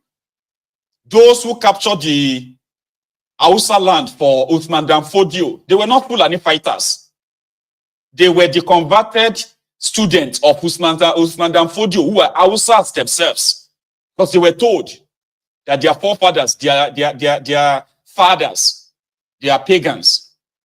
And the religion of Muhammad that he has brought to them is the only peaceful religion, the religion of this and that. So he used their own children to kill them. And they called him master. He was their master, the Satan, at the time. Well, he wasn't a Satan then, because he rejected the Satan, but they call him Amir. So if you have a Yoruba Oba that is crowning a Fulani as a Seriki in his own domain, that tells you all you need to know. That's all you need to know. Okay? And this one is one of the Yoruba bastards crowned in Yoruba land. There are many bastards crowned as a king in Yoruba land. But once in a while like this, we get to see their true faces. Here is one of them, Sejiro James. And I hope the people of Badagry are aware, because people have been reacting, by the way. People have been reacting to this, like, what the heck? How could, I mean, what's going on? You know? Anyway, let's leave that and then go a little bit forward, because our time is almost out anyway, or finished. Today is also our Princess Balogun's birthday. So today is Princess' birthday, oh, by the way. Princess's birthday. Yeah, so if she's in the studio, right? I mean, if she's in the temple right now, so you can have a chance to say hello to her, okay? It's happy birthday, Princess. Right? So the man that orchestrated what is now the divided Nigeria of today and his own successor, I'm talking about Bokwari. Solomon Dalong has something to say again. This evening, it was on Channel's television, and he was talking about how the APC, Egbekegbe, has now become intolerant of opposition, and how Bokwari was a stranger in his own regime, in his own government, and also how it is going to be so difficult for a lot of you to deal with Tinubu and his gang, because they are so experienced, which is true. They are very experienced. They've been in government for a while. They can apply or deploy all kinds of tricks to keep themselves in power. I don't really have to agree with him 100%, but he did say this. Watch. Even a geo-demographic and a shift towards even having female incorporated within the structure of leadership. So that is likely going to come very, very soon, especially looking at the future, 2027. Okay, it will be interesting to see because some of us are he for she. We would like to see that level, because I know there was once PDP, I've forgotten her name. I think it's Sarah Jibril. I think that's her name. She even contested in the primaries. Sarah Jibril, I think she had only one vote or no vote. So that's just to tell you how difficult it is for women to access power. But that's a conversation for another day. Before we come to the issue of the current administration and how they are managing the affairs of state by your own assessment, I know I listened to you talk about Muhammadu Buhari and his administration. I don't know what you were. Some people are saying the administration, in their words, were a monumental disaster. Others are saying this government is gaining from some of the things it left off, like the refinery and some of the roads. I don't know what yours will be, but I remember you said in that conversation that Buhari was used and dumped. He was a stranger in his own government. Maybe you can speak to that.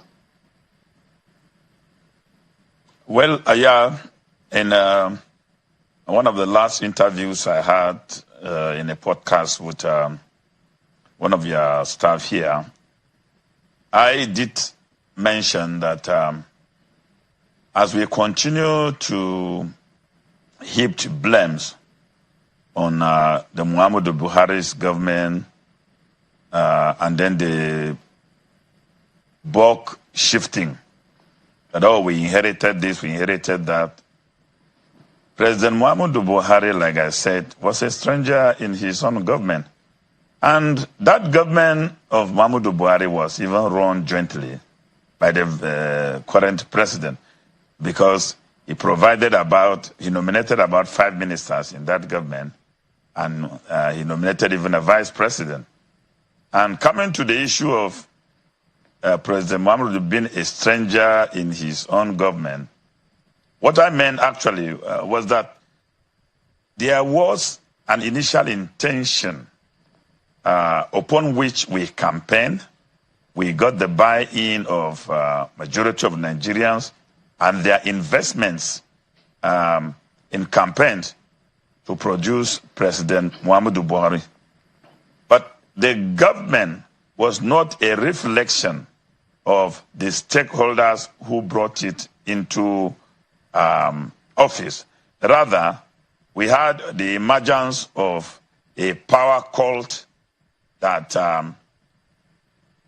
sort of hijacked power at that level, and that things were complete of the initial promises and the covenant had with Nigerians. So the president was more or less a stranger in a government where he was popularly elected, and the government failed woefully to meet its campaign promises.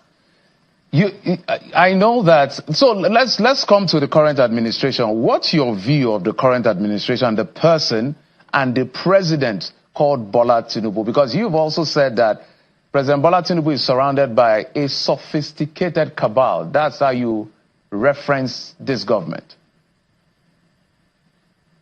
Well, Nigerians should understand when a discussion about cabal is raised. I know some previous presidential aides in their books they publish and interviews had tried to existence of a cabal in Nigerian presidential system. And I think will be very, very unfair to posterity to deny the existence of such very dangerous political element that will take over power, pursue its own ulterior motive using the popular manifesto that was used to gain power. Of course, President Muhammadu Buhari's government had cabal. That is known, and that I've attested to. But I'm less limited to their parochial view of understanding of power relations and extending of their hands into helping themselves with public purse. But President Bola Ahmed Tinubu's cabal is made of sophisticated and ambitious group of people who had a very long history in power. They are experienced, they are educated, and so they have a sound knowledge of what power is. And since they will suffer more than that of President Muhammadu Buhari, because their capacity to manipulate power, their capacity to also build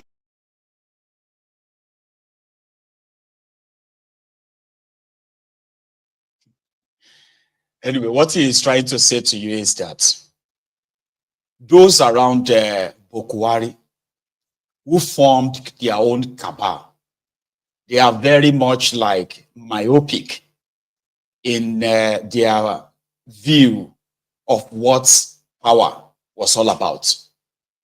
To them, it was to enrich themselves, steal as much money as they could.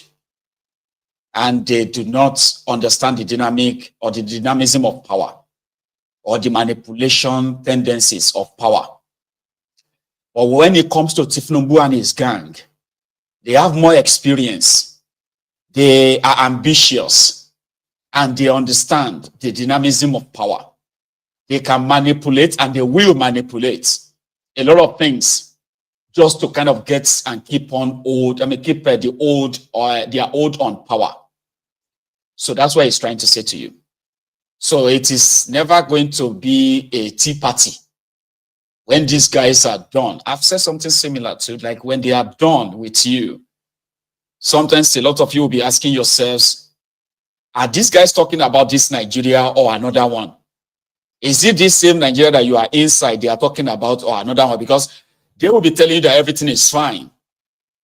And they will ensure that every institution that could have possibly challenged them is taken over, even if they have to create an alternative institution to shadow or overshadow the real ones so as to ensure that their agenda, their aim and everything is completely sort of achieved.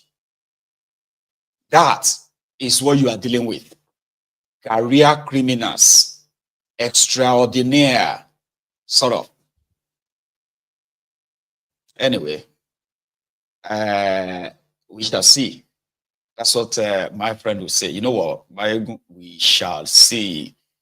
Because I know that the only thing that would possibly end these rogues is when they outplay themselves. You know, you can outplay yourself. When you become so confident of what you are capable of doing that you kind of feel like nobody can challenge you anymore. Like where then they? Who get the chance to challenge us? So the only thing that will be left is for you to make a mistake, outplay yourself, outdo yourself, and then, like they say in Yoruba, sort of. Anyway, finally. I always use finally, but most of the time it's actually not finally. I am left with some other stuff I probably can't share because of time. This one is from Mark Zuckerberg, the man that shadow banned my Facebook page for nearly 4 years now.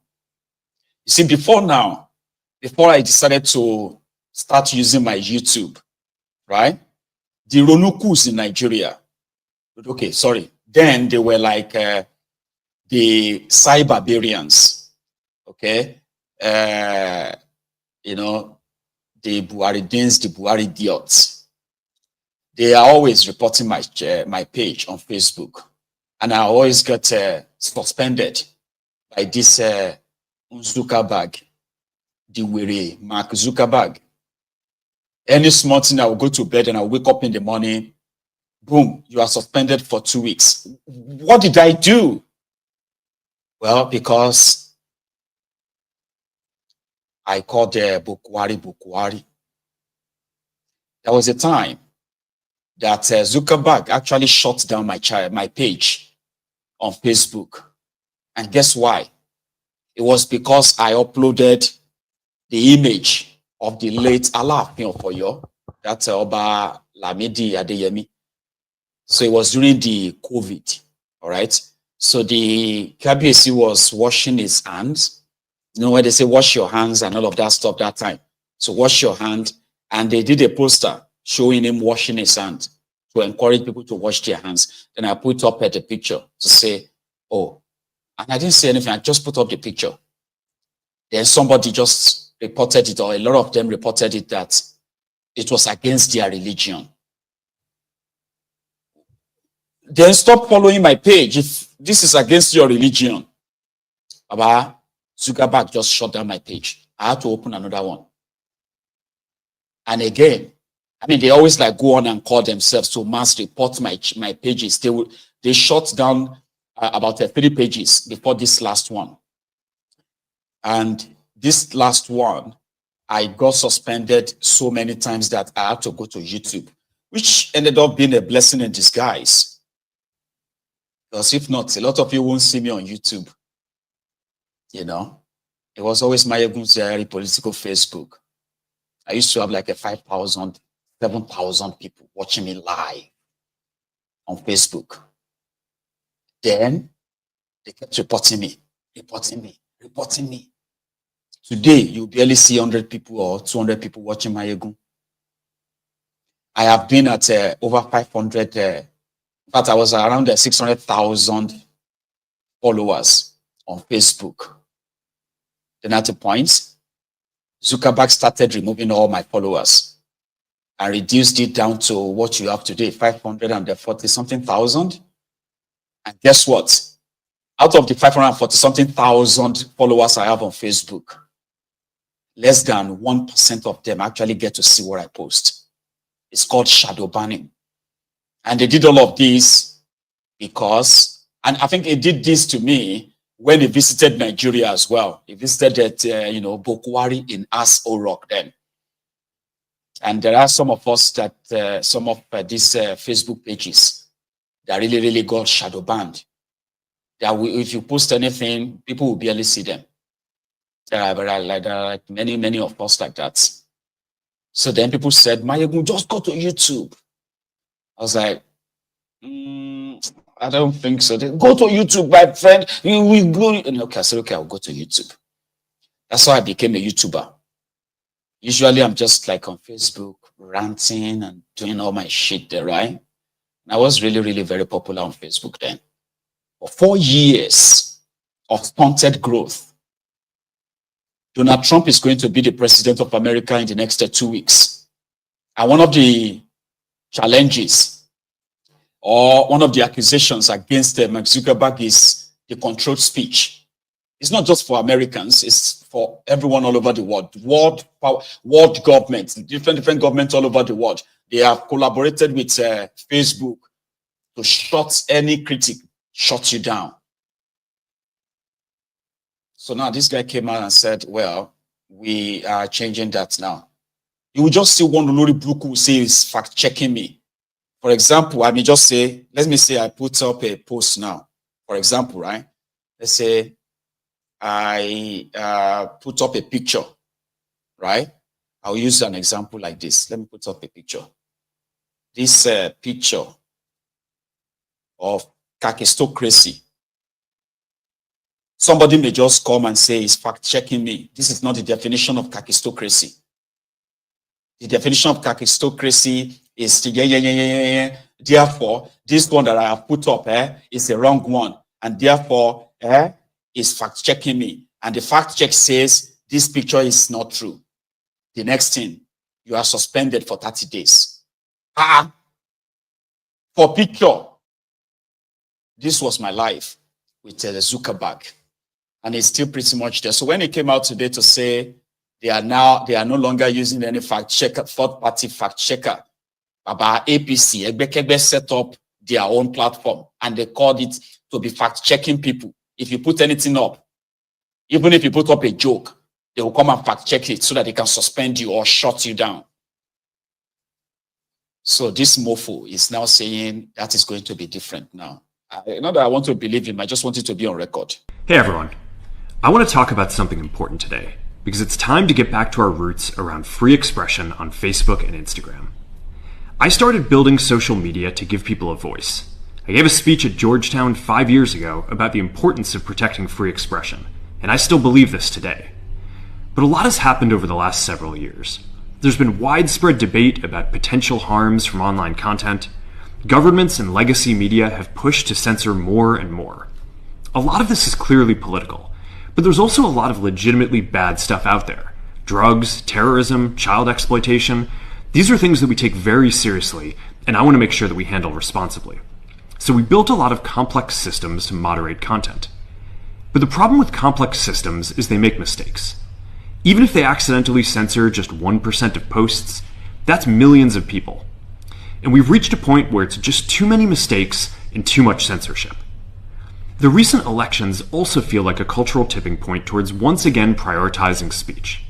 So we're going to get back to our roots and focus on reducing mistakes, simplifying our policies, and restoring free expression on our platforms. More specifically, here's what we're going to do. First, we're going to get rid of fact checkers and replace them with community notes similar to X, starting in the US. After Trump first got elected in 2016, the legacy media wrote non-stop about how misinformation was a threat to democracy. We tried in good faith to address those concerns without becoming the arbiters of truth. But the fact-checkers have just been too politically biased and have destroyed more trust than they've created, especially in the US. So over the next couple of months, we're going to phase in a more comprehensive community notes system. Second, we're going to simplify our content policies and get rid of a bunch of restrictions on topics like immigration and gender that are just out of touch with mainstream discourse. What started as a movement to be more inclusive has increasingly been used to shut down opinions and shut out people with different ideas, and it's gone too far. So I want to make sure that people can share their beliefs and experiences on our platforms. Third, we're changing how we enforce our policies to reduce the mistakes that account for the vast majority of censorship on our platforms. We used to have filters that scanned for any policy violation. Now, we're going to focus those filters on tackling illegal and high-severity violations. And for lower severity violations, we're going to rely on someone reporting an issue before we take action. The problem is that the filters make mistakes, and they take down a lot of content that they shouldn't. So by dialing them back, we're going to dramatically reduce the amount of censorship on our platforms. We're also going to tune our content filters to require much higher confidence before taking down content. The reality is that this is a trade-off. It means we're going to catch less bad stuff, but we'll also reduce the number of innocent people's posts and accounts that we accidentally take down. Fourth, we're bringing back civic content. For a while, the community asked to see less politics because it was making people stressed. So we stopped recommending these posts. But it feels like we're in a new era now, and we're starting to get feedback that people want to see this content again. So we're going to start phasing this back into Facebook, Instagram, and Threads while working to keep the communities friendly and positive. Fifth, we're going to move our trust and safety and content moderation teams out of California, and our US-based content review is going to be based in Texas. As we work to promote free expression, I think that it will help us build trust to do this work in places where there is less concern about the bias of our teams. Finally, we're going to work with President Trump to push back on governments around the world that are going after American companies and pushing to censor more. The US has the strongest constitutional protections for free expression in the world. Europe has an ever-increasing number of laws institutionalizing censorship and making it difficult to build anything innovative there. Latin American countries have secret courts that can order companies to quietly take things down. China has censored our apps from even working in the country. The only way that we can push back on this global trend is with the support of the US government. And that's why it's been so difficult over the past 4 years when even the US government has pushed for censorship. By going after us and other American companies, it has emboldened other governments to go even further. But now we have the opportunity to restore free expression, and I am excited to take it. It'll take time to get this right, and these are complex systems. They're never going to be perfect. There's also a lot of illegal stuff that we still need to work very hard to remove. But the never forgive you, Mark Zuckerberg. Who kill you too? Because I won't lie to you. See, I built MaiyegunsDiary Politico on truth and trust only. It is always a platform where the hard truth is expected to be published, even when people disagree. You see, MaiyegunsDiary Politico is a place where sometimes when I share information, it is so hard for people to believe that they are true. There are people who will actually be praying that what I shared is not true. And most of the time, when they later find out that, oh, it is true, they don't come back to say, ah, Maiyegun said it. Oh, I saw it on MaiyegunsDiary Politico. You get that now? But yes, this Olori Bruku Mark actually used his, he's just said it in that video that there are some people's, innocent people's platform that they have taken down. Baba, my first Facebook page, MaiyegunsDiary. I didn't add Politico then. MaiyegunsDiary had over 700,000 followers. It got just one bad money. Boom, it was gone. I opened another one. That one got to about 400,000 followers. Same thing, gone. I opened a third one. That was like over 600,000 followers. This is my journey of 12 years old. This last 12 years old. I opened a third one, over 600,000 followers. Again, gone. The one you are seeing right now on Facebook is my fourth page. I've been waiting for them to shut it down all this while. But rather than shut it down, they just shadow banned me. Baba, if I just open my phone like this and I'm like, go live on MaiyegunsDiary Politico, within 2 minutes, you will see over 2,000 people already joined. If I am on Maiyegun, so those of you who actually know MaiyegunsDiary Politico before now, right? If I go live for 10 minutes, right, you will see more than 100,000 people already seen it.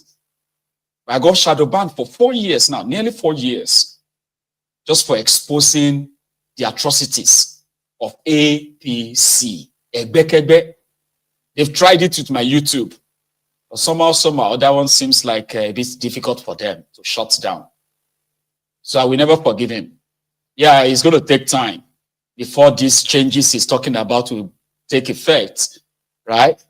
But yeah, let's hope it will now allow people to see MaiyegunsDiary Politico. Imagine people asking me that. Sometimes people will see a post on Maiyegun. Maiyegun, where have you been? I have not seen your post for the past 8 months. I was like, I've always been here. Zuckerberg, if he doesn't want you to see me, you won't see me. If he wants you to see me, you will see me. That's it. Or just come onto YouTube. I'm always on YouTube anyway. So I will never forgive him. And this is one of the reasons why I will always curse anyone and everyone associated with APC, Ebekebe, in that contraption. They are the most vile people, the most evil people. If you have any family member that says he likes anything APC, Ebekebe, you should disown them.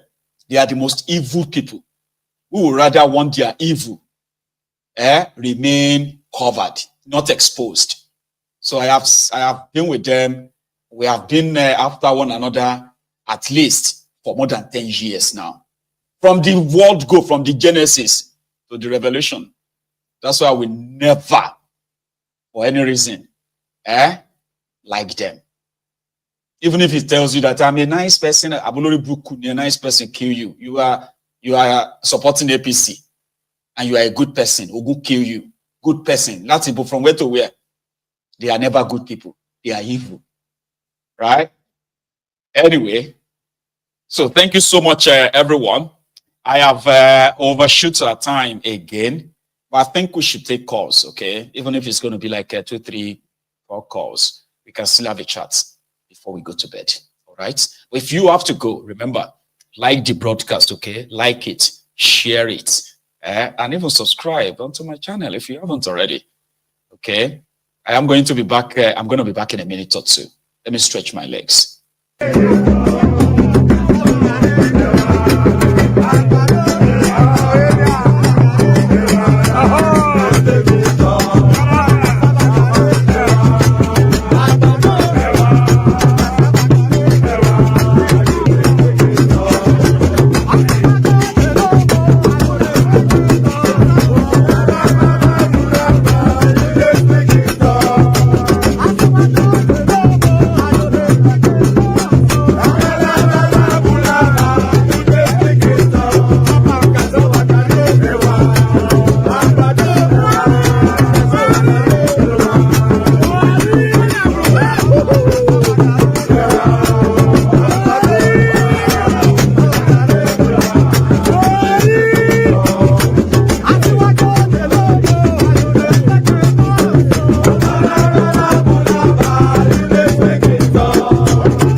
Thank you very much, brethren. And yes, there's something I also need to bring back. Don't forget that we are raising fund for Yoruba Union, where we're having the Family Support Initiative 2025. That one is taking place at the end of this month. And yes, we have started the fundraiser since last year. So thank you to those of you who have chipped in. And to those of you who are still, I know January seems to be like a tough month, you know, financially. There are some of us who can still drop our videos, might, okay? That is the Yoruba Union said Naira account in Nigeria, okay? Every penny does count, and we will appreciate you for it. Here is my first caller this evening. Hello. Yeah, Maiyegun. Yeah, this is Shola calling from US. Shola from US. Yeah. Because you know I'm also Shola, sir. Yeah, this is is it third time of calling your show on your show? It's gonna be happy New Year, though. How are you, sir? I wish you the same. I was so happy. Most of the time, if I get back home, I used to watch your show, and I really love it a lot. Even my friend, he will ask me, why are you watching Maiyegun? I said, I really love it because he always go deep into the program, like explaining everything to us. But if you don't listen to most of our destiny, you will think they are helping us. They are not doing anything. Yeah. And you always made mention of something that I think this is the second time I will hear it's just like a proverb. You know, we in the foreign country, we always bother about home. But the people back home, they don't bother. Well, like, for example, I'll give you an instance. Yes, sir. Yesterday, it's like maybe I post something on objective media and what happened in our local government. There's a brutal killing in our, and I think Linda Akeji bring out the show that there's a killing, they kill one woman and a guy was killed. And most of this thing, I will tell you on your program today, the leader in our, they know what is going on. This is not today. this thing have been going on. I think the last time during the Akeredolu era, this thing happened. Those guys, they killed themselves. And Akeredolu Why are they declared, fighting for land, title? no land. You know, like those leaders there, like when you go to those political leaders, Right. they have their caucus. They sponsor those court guys. You have APC court guys. You have these people from the governor, deputy governor, the PDP caucus, and everything. They know. And one thing that baffles me, you can imagine, you have a Oba, they can't do anything. You can't single-handedly talk about this Oba, that this is what they are doing.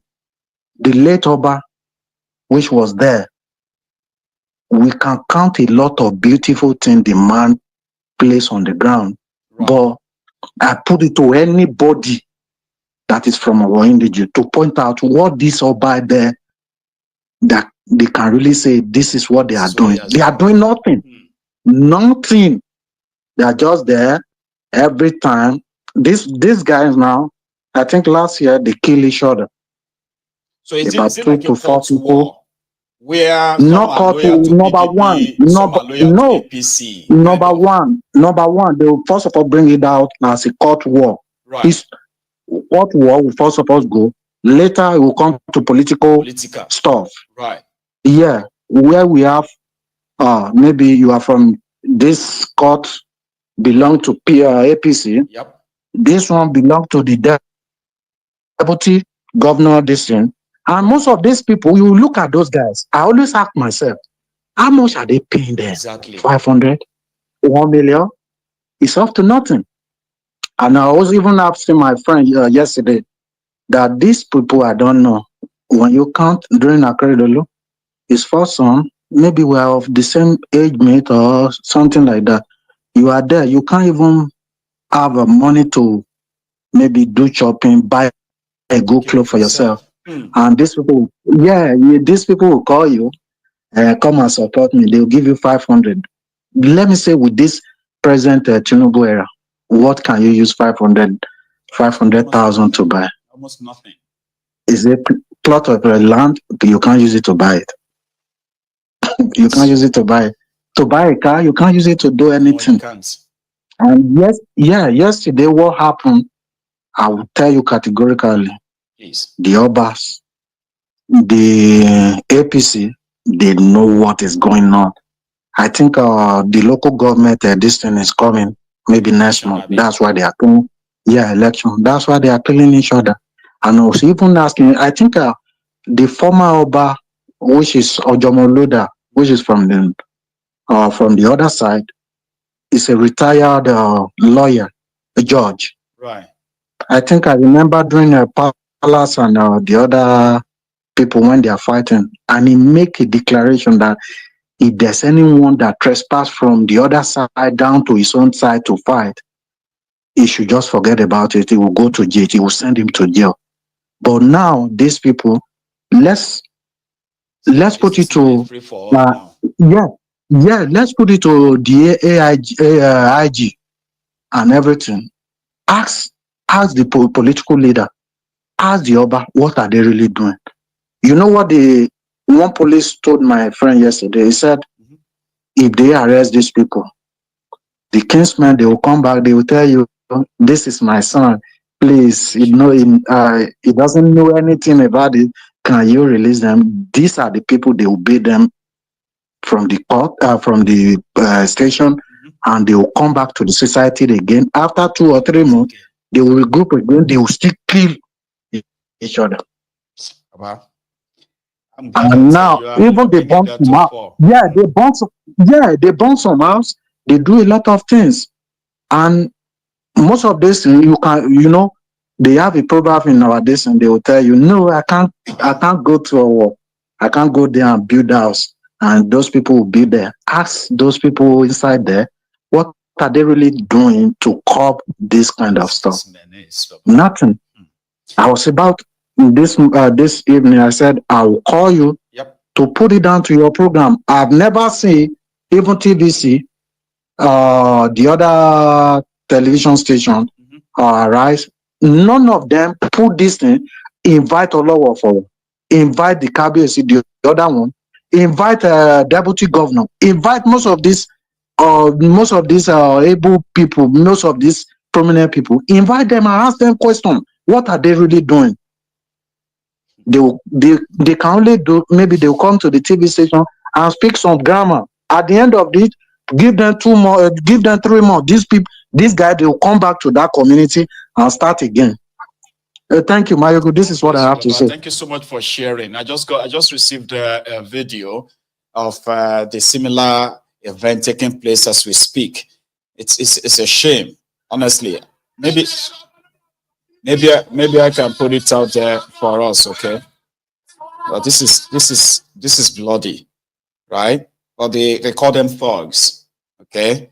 We know that most of the political thugs in Nigeria, most of them have links to the political class, and then the political thugs, right? They have links to the high-profile politicians that are using them. Then on the other part, you will see them claim to be cultists as well, you know, like cultism. People are still kind of doing cultism. Cultism where you are just a glorified political thug in this 2024, 2025, where young people are supposed to be, you know, striving to be better or make the better use of their lives somehow. But there are those whose ambition is to be cultists so that they can have political connections, right? And work for politicians. Sometimes they ruin the damages that the political class have done to us, especially the young ones. They are like unquantifiable, unimaginable. Then probably see to others who really wanted to be that bad. Yeah? See how many people you can kill for politicians. Or even if they have to kill you too. Like my caller said, how much is it that they actually give to you?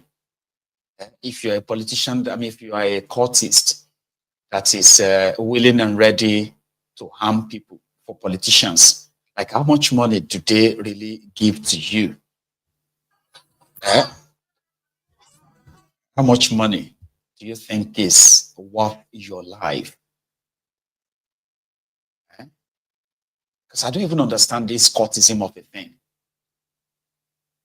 Because most of you who claim to be cultists, you are mainly a bunch of cowards. In my own opinion, you are like cowards who always go after the weak ones. Because the only time I hear about cultists is when they are like, you know, bullying people who doesn't really have the same clout that they have. Like you have guns, you have knives, you have axes, you can machete somebody to death, you can butcher them, you can do, and these are people who don't actually have the same clout as you. So you join cultism as a coward so that you can be a bully. So after that, what do you become? You become an armed robber or a political thug. What exactly is the advantage of being a cultist in that contraption? Hello, brother. Hello, good evening, Mr. Maiyegun from Nigeria. You already know my name, Phil. And I just don't want to always mention it for your own sake, right? So, exactly. I'm doing fine. Yes, I just watch your program right now. In fact, it's true concerning what Mark Zuckerberg has been doing. Do you know there's one particular channel I also follow too on YouTube? This page is all about exposing some Nigerian pastors. How they siphon people with fraud and money and so on. Do you know that they've actually brought down the lady's page right now on YouTube? The lady cannot function on YouTube. Yes, I think I can remember GeoTV. Yeah, GeoTV. All fake things they do, especially MFN. How they rob people, how they jail people in prison, everything. Like if you brought try down to challenge, they defraud you. Then if you try to challenge them, they will use the police to kind of lock you up. Exactly. No, but the lady was the lady is based in London. The woman is based in London. Right. So she's to arrest all her was so difficult. Right? Exactly. So what down to Adeboye, down to they on YouTube, they totally brought it down. So she can't operate and everything else. Yeah. You know, I don't even know why I lasted this long on YouTube. I've been on YouTube now for 3 years uninterrupted. I've never been demonetized, and I've also never been like suspended. And I was like, oh, how did I last this long? Because I'm surprised too. I'm surprised too. From experience, I don't really last 2 years before something happens to my channel or page. I don't know. I think, well, maybe the more you grow, the more you learn or something. I don't know. Exactly. Yes, that's one by the way. Then the one thing by that way, installing Seriki of whatever name. Yes, I once told you that there is a law that they passed secretly in Lagos State House of Assembly about Sharia law or something like that. You can see that there is no quarrel, there's no messages coming from the Ministry of Interior Affairs, that's local government affairs from Lagos State. There was one time someone actually visited Seriki Fulani of Lagos in his palace. They were exchanging vows, talking. So these things have been going on the ground. So we won't be surprised when we see all these things in Lagos. That's one. Other point I want also to make is that concerning Tinubu's going to Ghana today, I was somehow a little bit embarrassed because I saw the Ghanaian president, John Mahama. He was making speech eloquently, even though he uses teleprompter. But I'm not even seeing all these soldiers standing at the back. But when Tinubu was speaking, I just saw the guy. I said, when are we going to do away with all this military mentality? And I don't even understand this man. So it's like he has nothing upstairs. Now, concerning what Solomon, exactly, power, show of force, show of power. Now, concerning what Solomon Lalong said, actually, the man is right in one way or the other. Even though he was part of Buhari's government, he's right because number one, what do you expect? Somebody that all the taxes of Lagos State is only one company that is collecting it, and that is Tinubu's company, Alpha Beta. So what do you expect? So the gangs there in Alpha Beta, he has shipped them to federal FIRLs. No, there was one time, now that's one of the reasons why the northern leaders are fighting that now they don't want this tax reform because they believe that it's still going to be Alpha Beta that are still going to be collecting those taxes. And Tinubu is going to take his own share. Now, in Lagos State now, every tax that Lagos State government generates, the company Alpha Beta collects like 20%. Now, from that 20%, Tinubu takes at least, as a shareholder or the owner of the company, he takes 10%. So which means that if Lagos State generates 200 billion every month, Alpha Beta company is entitled to like 40 billion. Exactly. Out of that 40 billion, Tinubu is entitled to 4 billion exactly every month. It's not so these are one of the things that if you read the tax bill that they are pushing, Baba, there's a space there that says the agency, which is the FIRS, Federal Inland Revenue Service, that they have the power to appoint a third party to collect the tax for them. There's nothing to tell us about that Alpha Beta company. That is upon in that bill is upon FIRS. Even though they are saying as well, they're saying that no, they were not going to use any third parties, or if you read it very well, if you read the bill, the FIRS, which is the government empowered agency to collect taxes, right? They also have the power to delegate the collection of their taxes to a third party. People know where this is headed. Well, I actually want them to pass it. And that, I mean, everything just blew up, man. And that's why Body George was asking them that, okay, Body George call out, said, okay, ask Oshibaju, ask Tinubu who form Alpha Beta. They know better. They couldn't respond. They couldn't respond to him. That's one. Now, concerning for Oyo State, that the Fulanis are now returning back, the bandit or the terrorists are returning back. Escaping to Oyo. Sheyi Makinde said that. Exactly.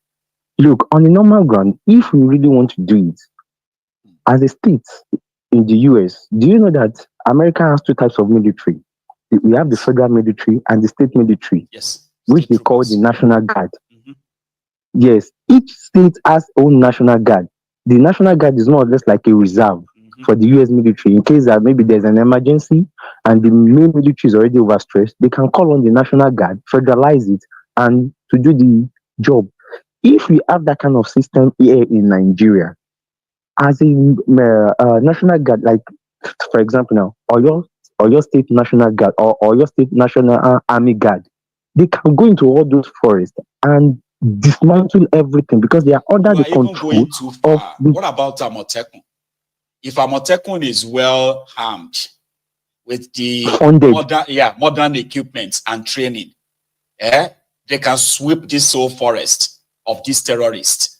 Exactly. But what is holding them? Because Abuja says they cannot use automatic weapons. Can you believe that? That's want to fight terrorists? They can use automatic weapons. So we should use them gun. And now, Shakabula. And now, do you know who is even heading the National Security Advisor, the Fulani man, Yorubas?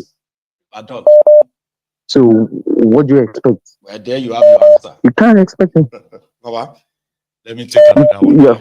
Let me give you a, thank you so much for always, okay? You stay safe and please stay safe. It's so important. Yeah. Have a good one. So thank you so much there. I have another caller. I bet this is the Prince Adewale, the African Wahala. How are you, Baba? Yes, sir, my brother. I'm good. I'm doing very well. Fantastic. Good afternoon. Good afternoon.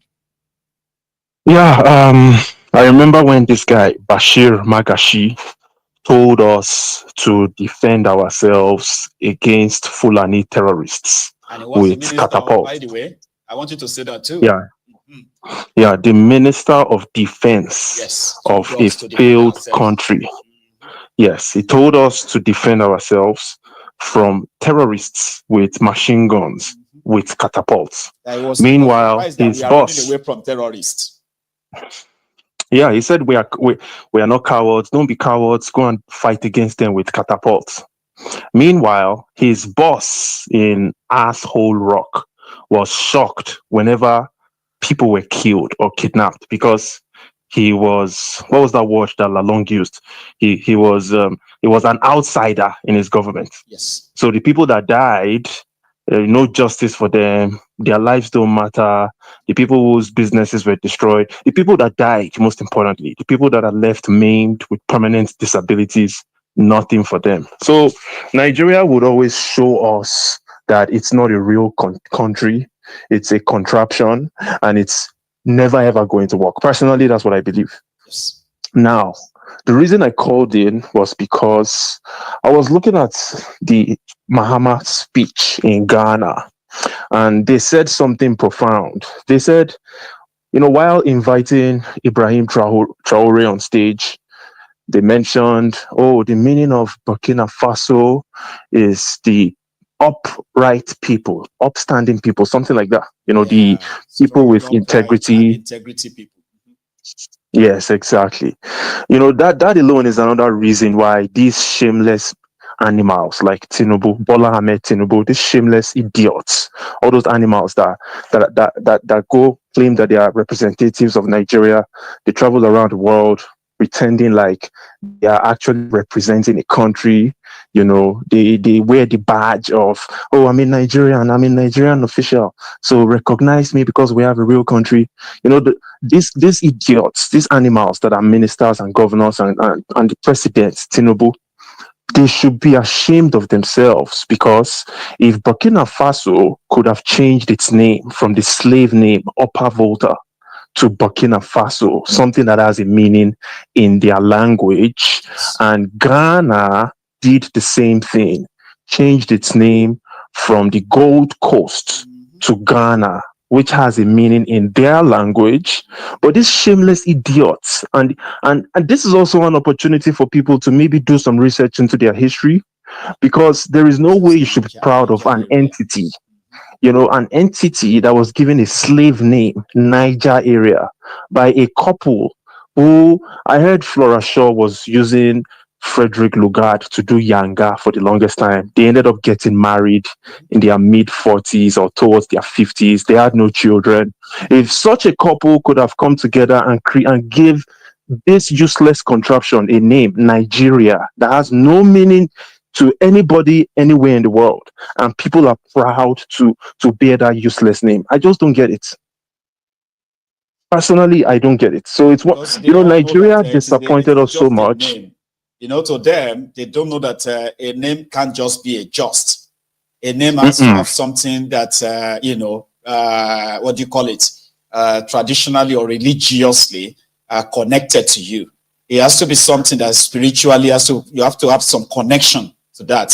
Exactly. I am not closer to the River Niger, so I can't be a Nigerian if not because of this what do you call it, I can't be somebody from the Niger area. I am not closer to the Niger, right? So you force people from the hinterland and the people from the wetland to the people of the Sahara, and you force the name on them, and here we are with serious identity crisis, isn't it? And they're telling us that we are one Nigeria. I mean, if you this stupid country, Maiyegun, this country punished us so much that it made some of us start researching. We started researching into our history, and thank you to Princess Balogun. Happy birthday to her.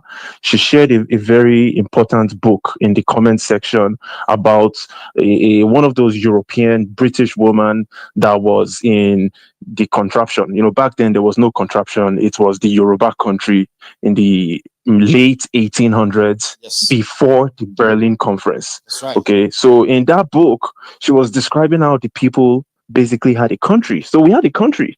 But this contraption that was given to us has destroyed our lives, made all of us poor. At least 85% of the population is poor, and it has been that way consistently for 125 years. So why is anybody still proud of such a contraption that the name has no spiritual meaning? In fact, that name is bringing a curse upon that land. That name is bringing a curse upon the people.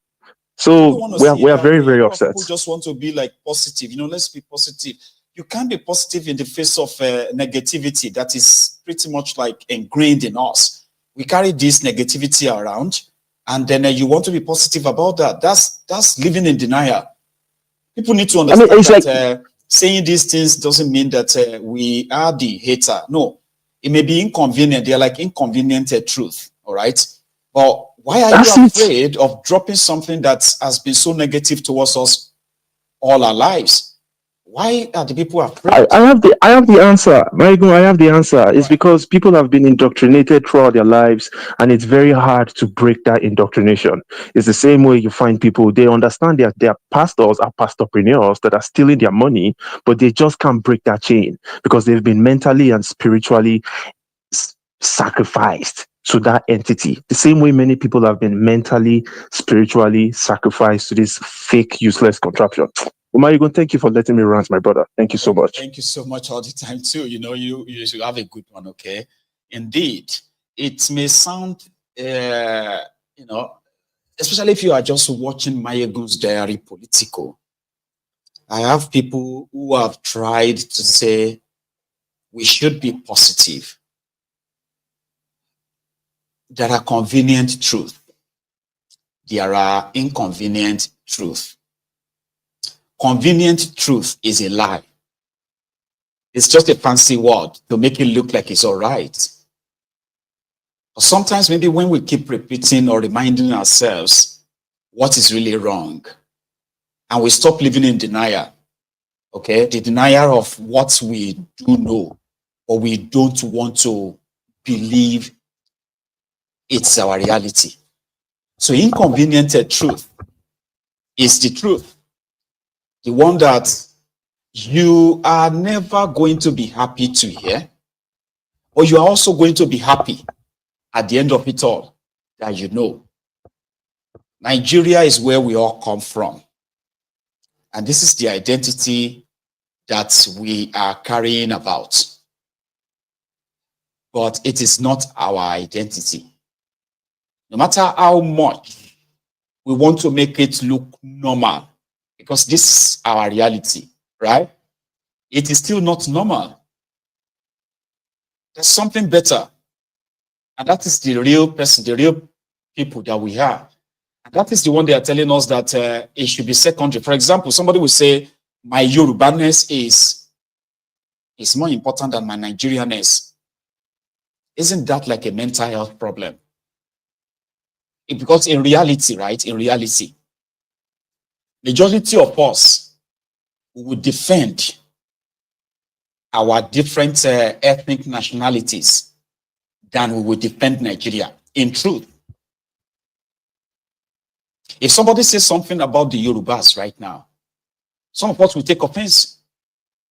Yeah, even though you might be a one Nigerianist. Somebody says something right now and it is not true about the Yorubas. You will take offense. You become enraged. And if you have your way of kind of like hitting that person, you will do it. If somebody says something that is not right about the Igbos, you will get mad, angrier. Won't you? If your tribe or your ethnic nationality is mentioned in a derogatory way, you'll be very angry. Because that's who you are. There is nobody that is patriotic to Nigeria. Even those who claim to be, they are a bunch of hypocrites. Yeah, those who claim to be patriotic to Nigeria, they are not. Some of them will tell you they are patriotic to Nigeria because if Nigeria is paying their bills, if they are benefiting from the rot, it's like those people who are now shouting that they love Nigeria because of Tinubu right now. Like a few years back, these were people who wanted Nigeria to break up. Yeah, they were Yorubas. Let's break it up. This country is going to let us break it up. I prefer Yoruba nation. But today, because a Yoruba man is your president, and some of them are getting political appointments or benefiting from the political arrangements, suddenly they love Nigeria. Suddenly, anybody who talks about Nigeria in a negative way, that person must be dealt with. We must all come together and make this country work because they're not the chop. That is hypocrisy. That is something that a lot of us have in us. We do have it in us. I love Yoruba land. I love Yoruba people. I love everything about Yoruba land. And if you say something negative about Yoruba, I will be upset. Yeah, I will be upset. Oh, you can say whatever you want about Nigeria. It won't really bother me. And there are many of us like that. Millions of us like that. There are some of us who are like openly will say it and, like, we are not bothered. If you want to say anything about Nigeria, say whatever you want about Nigeria. I'm just like, well, I can't. Nigerians are criminals. Nigerians are in jail there and there. It's none of my business. Like, even though it should be, it should be because the stigma is what we all carried about. I mean, we carry it around. We carry that around. But the truest, the reality is that we are more loyal to our tribes and our ethnic nationalities. We are more loyal to them than we are to this contraption Nigeria. So why can't you be that honest? Why do you want to be politically correct? Why do you want to sound as if to say, you know what I mean? By lying to yourself or lying to everyone will make it kind of like better. Stop it. I'm not saying there are not some of you who are gullible enough to believe in this one contraption Nigeria, because yes, we do have people like that. Especially those of you that love Nigeria from abroad. Nigeria is a very beautiful country. You see, the only problem of Nigeria is bad leadership. Maiyegun, let me tell you something. Nigeria can work. That's my friend who lives in California, or who is currently living in London. or living in Canada. Nigeria is a beautiful country. I said, how come you are not relocating back to that? A beautiful country. Because at least now, go make it better. Nobody say you go to love Nigeria from abroad. You have no plan of living there. You have to be living there. See, if you believe so much in Nigeria, you should leave Canada, leave America, leave UK. Go back to that Nigeria to make it work. But you are not interested in making it work because you are deluded, making yourself feel like other people should do it for you. Me, I don't believe in Nigeria. Do you understand? So don't ask me to go back to Nigeria and make it work. I don't want it to work. Because it can't work and it will never work. That is that is my reality. And I don't deny it. I don't pretend that, okay, or maybe I have another belief that maybe it can work. Or maybe if I am the one in charge, it will. No, I don't. I understand these differences. And I respect our differences. In fact, it is the uniqueness of our differences that gives people like us clarity. I mean, people like us clarity. That yes, we can be different. And there's nothing bad in that. In that difference, acknowledging that difference, in fact, it could be the beauty. What they call diversity. The diversity, our differences, is a beautiful thing. It can only be a beautiful thing if we acknowledge them. You need to first acknowledge our differences, respect our differences, and then maybe have an agreement that says the Igbos, they will not take anything like this from anybody. Say, okay, fine. We respect that. The Hausas will not take anything like this from anybody. You say, yes, we respect that. The Yorubas will not accept anything like this from anybody. I say, okay, yes, this is what Yorubas will not accept. So we kind of give everybody that regard by acknowledging and recognizing their differences. Then if they now say, okay, once we respect all these differences, so on these terms, that terms, they are the terms of us coming together to coexist. Then you can talk about having a country. Not somebody just saying that we are one because we all have black skins. We are all black. We are Africans. Go to hell. We are Africans. We are one. We are this or that. Hey, let's forget our differences. Are you mad? Forget your differences. So that someone, and this is it all, and they tell you that let's forget all our differences and come together as brothers and sisters. That is why a Fulani terrorist will carry AK-47 and walk straight to Ogbomoso and start killing people, because he didn't give a damn about the Ogbomosos and the Ogbomoso people's, what do you call it, their uniqueness or whatever, their difference and all of that. He doesn't give a damn. He believes he can do it because we are one. We are not one. You know? Something that people need to understand. There's nothing wrong in our differences. Our differences are called diversity. Okay? If you go to India, for example, the supposed most populated country in the world, I think. All right? Which one is more populated? Is it India or China?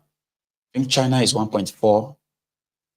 No, sorry, China is 1.2 billion. India is 1.4 billion. Sorry if I'm kind of like putting them side by side anyway. But if you go to India, you will see hundreds of different tribes, ethnic, this and that, you get, with their own uniqueness. To some extent, well-defined and acknowledged and recognized. So you need the same thing. So when the Pakistanis, who was once part of India, when they felt like, no, we can't be part of India, we are Pakistanis, they got their own countries. Malaysia, you are supposed to be part of India. No, we don't want to be part of India. We want to be on our own country. They had their own country. So similarly, you can't force people who have nothing in common together just simply because they look the same or they kind of look closer alike. No, that's rubbish. In common together, just simply look the same or they kind of look. Hello, good evening. Good evening, sir. How are you, Baba? I'm very fine.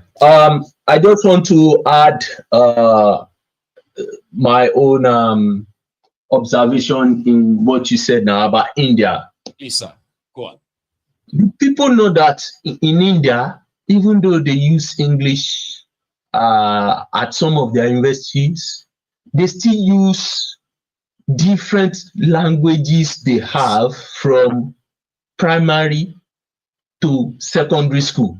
It's only when you want to maybe further for international study outside India, that's when you now want to learn English, maybe to come to England or go to the United States, Russia. Then you now choose whatever language you want to study in those countries.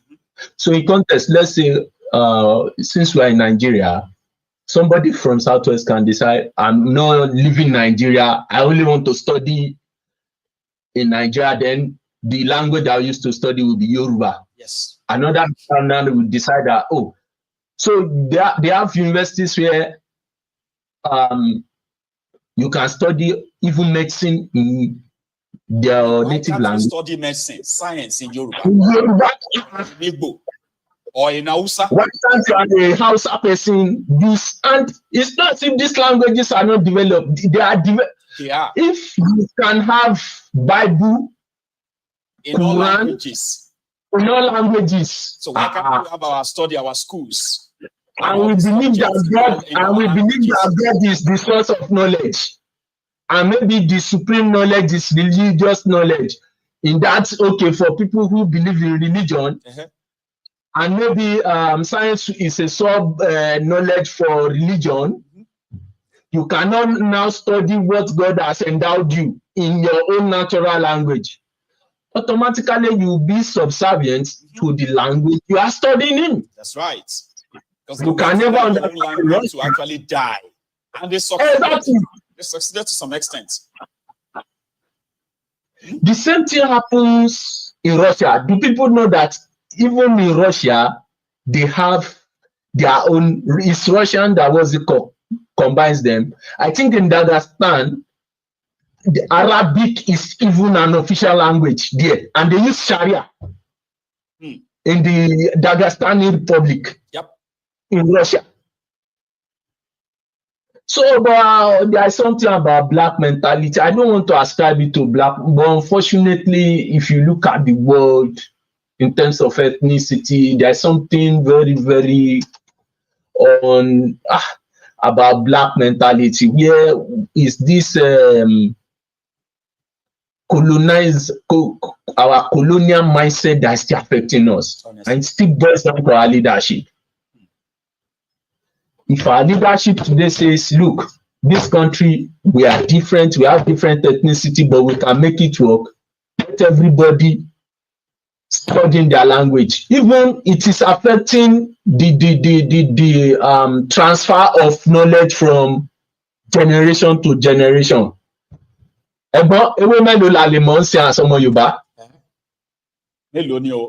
Like for those who kind of can still remember, but we're not actually put in that line.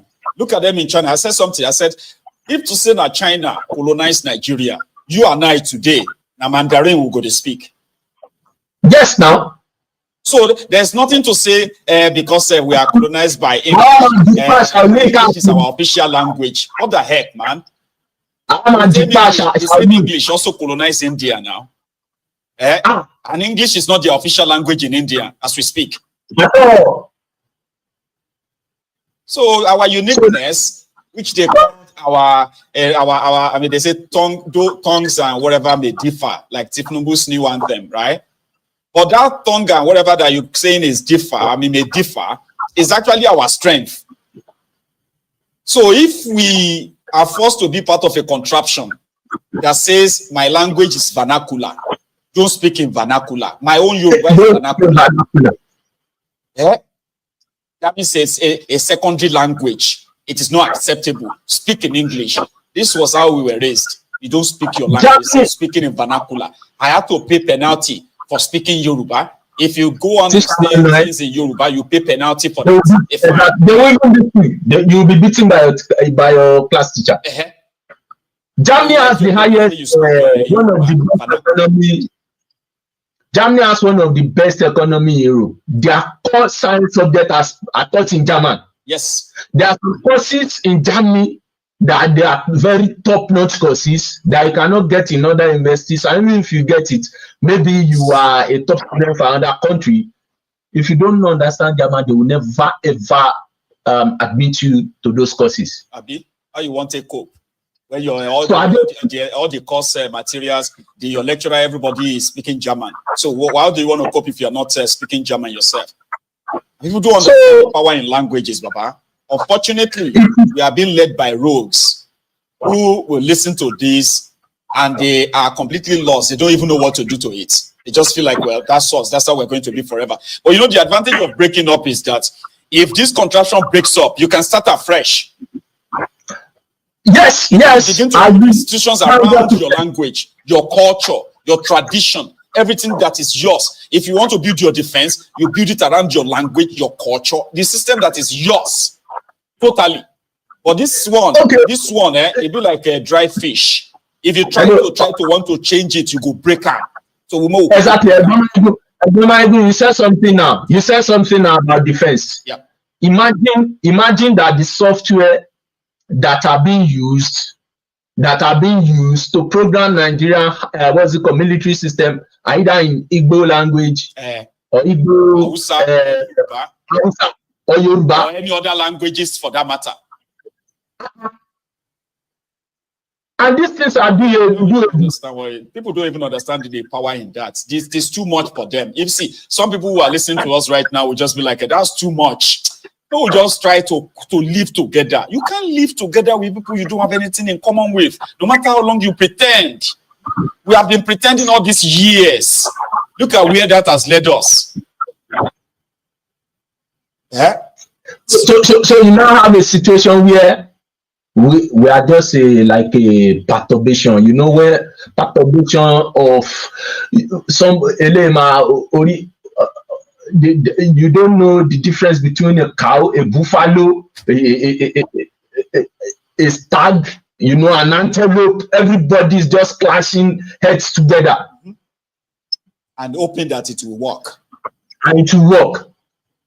You carry Fulani white plus Wagyu beef plus Angus, now thinking that you get one super cattle breed. It's unfortunate. So, anyway, thank you very much for the opportunity and have a good evening. Okay, you have a very good evening, sir. Again, on MaiyegunsDiary Politico, you can look at us and maybe even judge us like we are too ambitious and our dreams are unrealistic. But to us, our dreams are very, very realizable, very realistic. What we don't have yet is the number. But when we do, our dreams are very much realistic. Those who are holding us down today, they won't be holding us down forever. And that is why one by one, two by two, I believe that the right audience that needed to know about these things, they will tap into it. And then if any of us found ourselves in the position of power or authority, you have no idea how much influence this can have on people, especially people who have been groomed through this platform, who have done researches, who have been encouraged to do more researches about our exposés on MaiyegunsDiary Politico and what they have discovered and how much influence that has on them, until one day you will see them in position of authority and they will turn the wheel, this wheel of stagnation which Nigeria has placed on us. They will turn the wheel into the right direction that you think is impossible if you are a pessimist listening to this. Hello there. Hello, good evening. How are you? It's me, Princess. Oh, Princess Malo, good evening, ma'am. How are you? I'm good, yeah. Happy birthday. We are all saying birthday greetings to you.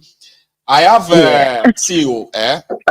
I don't know how this is going to work, all right? I have this voucher that could actually buy you birthday wine, right? And I know that Elder King usually come to London. So maybe you order your wine, right? And it will bring them over to you, even though it is better than never, okay? So I'm going to scan it for you. and send it to you. Just go on to nakedwines.com, all right? Try this voucher. Okay. All right? And, all right. You buy yourself some wine, bottles of wine, okay? All right, Baba. Thank you so much. You are so welcome. All right. Thank you so much as well. So please, let me. I was going to talk about. Yeah, I was going to talk about the people saying our language is vernacular and all that.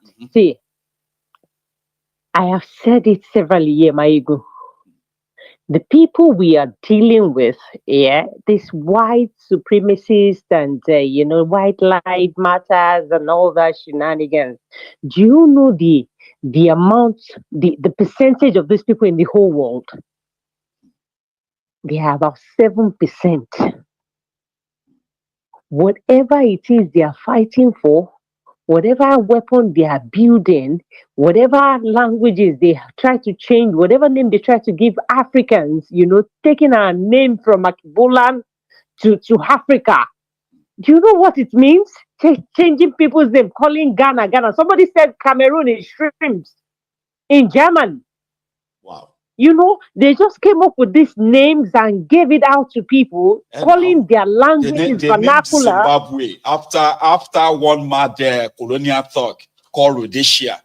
They actually called they called Zimbabweans Rhodesians until they changed their name back to Zimbabwe.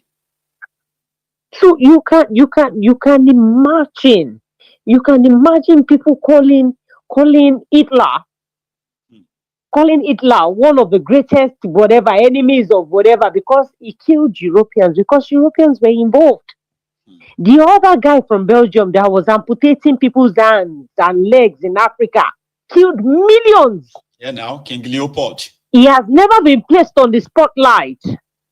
If we start this conversation about my two kids were in my room a few days ago, and one was saying, "No, I'm smarter." The other one said, "Okay, if you're smart, what is Pythagoras theorem?" And I had to just come in, and I told them that being smart shouldn't be westernized. Our people have been smart, have been living free, they have their own civilization in a kind of way. They have their ruling, they have their religion, they have a thriving society. But when these people are not there, the Benin Kingdom had street lights before London. Yeah, and it had one of the greatest walls, longer than Great Wall of China. They won't put you on the spotlight. It is inferiority complex, Maiyegun. These people feel very inferior to us. It is only an African woman that can give birth to a Chinese, a Caucasian. Whatever it is, we are mother. We are the one. We are mother. We are mothers. We are everything, Maiyegun. So that alone, see, our hair is even working against gravity. If you see the way we keep our afro, these things kill these people. Complex ni, setting ni. So I told my children that knowing Pythagoras theorem doesn't make you smart. If you are a market woman and you can sell your pepper and remove your cost price and keep your profit, you are literate. When Femi Fani-Kayode come online and see if it is speaking English that is the main thing in this world. When you speak this language sometimes and you don't speak it right, some people will just come at you. For Boyibo, you get Soyibo Boyobani. I used to have English teachers on MaiyegunsDiary Politico. You get that? All these things that people are messed up. I said, Olori Buyi, ask Oyibo to come and speak Yoruba fluently the way I speak. Civilization and being literate doesn't mean you have to be westernized. Our children should start knowing that. Start telling them their history. They are the future we are waiting for. They are the future we are waiting for. Our children are the future we are waiting for. And we will see them thrive. They will get to places. The next generation see.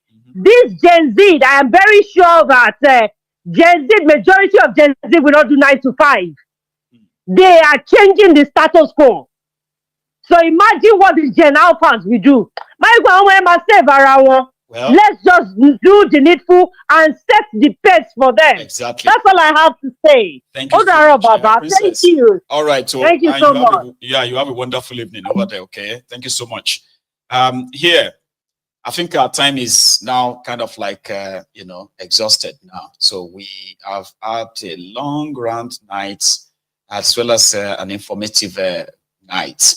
So to those of you who started with us, lovely. Thank you so much for your time. I'm thinking that, you see, I have this visit to the gym, and I usually go to the gym in the morning, after the school run. And sometimes when I come back like that, I don't know, I just kind of feel so exhausted that I just want to sleep. So I've not been to the gym now for a while, so I'm returning or resuming tomorrow. So I'm feeling like I'm going to be tired, but if I'm not, I think we should start our reading again. We should continue our afternoon reading about the events that led to, the creation of this contraption and other things that have happened historically in that place. So I am thinking we should start our reading now, or continue our reading. We have loads and loads of books here that we intended to read last year, but somehow we stopped midway. So it's not going to be about the number of people that showed up, okay? It's just the people that showed up. So you should be one of them that showed up. You can listen to the book reading like you are listening to a podcast. You can be doing other things you want to do. You don't really have to sit there and watch if you have to be doing something else, okay? So I think we should start. And if you are in support of us starting or to continue our readings, please make sure that you always show up as well, okay? To give it a share. So the rest of us this evening, thank you. I'm going to see you again some other time. That will be tomorrow. If I don't see you in the afternoon, I will definitely see you in the evening time, okay?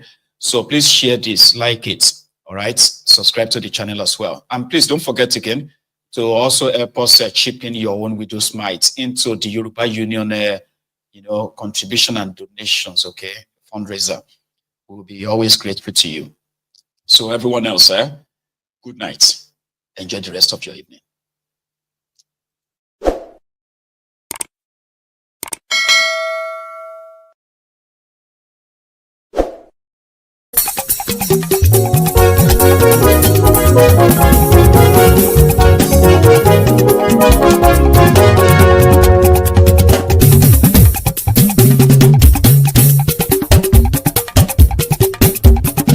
Maiyegun làwa mọ̀ làmọ̀ tó dòdòdò. Maiyegun Diary, Maiyegun #1. Maiyegun làwa mọ̀ làmọ̀ tó dòdòdò. Maiyegun Diary, Maiyegun #1. Maiyegun ti dé o, ọ̀rẹ́ ara ìlú. Maiyegun Diary, Maiyegun #1. Lórí Facebook, lórí YouTube. Maiyegun Diary, Maiyegun #1. Gbogbo bó ṣe ń lọ ni Maiyegun já wa sí. Maiyegun Diary, Maiyegun #1. Àṣírí ọ̀jẹ̀lú kì í bò níbẹ̀ o. Maiyegun Diary, Maiyegun #1. Bó bá ṣe eré àní Maiyegun máa wí. Maiyegun Diary, Maiyegun #1. Ó sì tún ṣe eré wàá gbọ́ níbẹ̀ o. Maiyegun Diary, Maiyegun #1. Maiyegun Diary, Diary Politico. Maiyegun Diary, Maiyegun #1.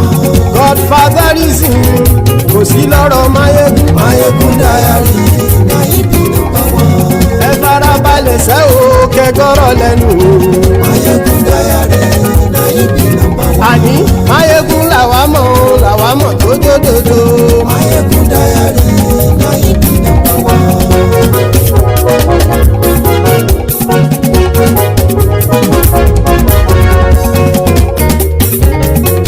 Àní ẹ̀sùn rákì. Maiyegun ti dé.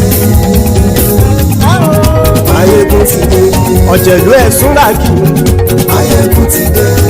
Àní ẹ̀sùn rákì. Maiyegun ti dé. Lórí Facebook. Maiyegun ti dé. Àní ẹ̀sùn rákì. Maiyegun ti dé. lórí YouTube. Maiyegun ti dé. Àní ẹ̀sùn lájú. Maiyegun ti dé. Bọ́ bàbá gbé wúrẹ́. Maiyegun máa wí. Àní ẹ̀sùn lájú. Maiyegun ti dé. Ijó ìgbádìyẹ. Maiyegun máa wí. Àní ẹ̀sùn lájú. Maiyegun ti dé. Presido bá rúfin o. Maiyegun máa wí. Àní ẹ̀sùn lájú. Maiyegun ti dé. Kí gómìnà gbówó jẹ. Maiyegun máa wí. Àní ẹ̀sùn lájú. Maiyegun ti dé. Ọlọ́pàá tí ń darí bá. Maiyegun máa wí. Àní ẹ̀sùn lájú. Maiyegun ti dé. Aṣòfin tí ń rúfin o. Maiyegun máa wí. Àní ẹ̀sùn lájú. Maiyegun ti dé. Òpùrọ́ olóṣèlú. Maiyegun máa wí. Àní ẹ̀sùn lájú. Maiyegun ti dé. Ọ̀jẹ̀lú ẹ̀sùn ràgì. Maiyegun ti dé. Àní ẹ̀sùn ràgì. Maiyegun ti dé.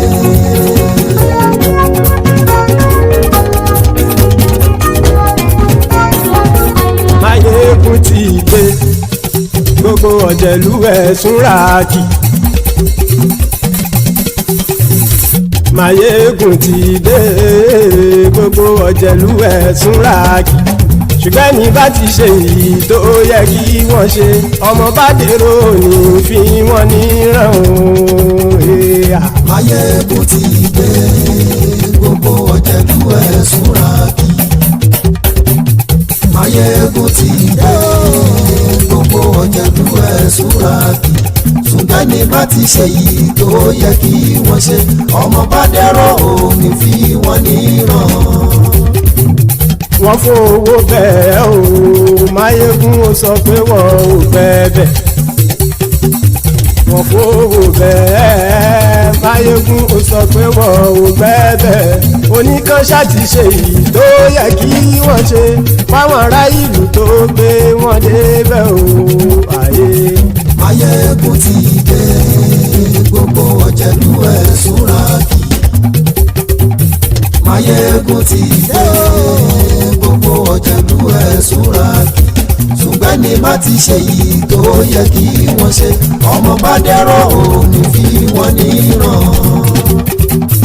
Kì máa yí ṣeré, ọ̀rọ̀ yìí kì í ṣẹ̀fẹ̀.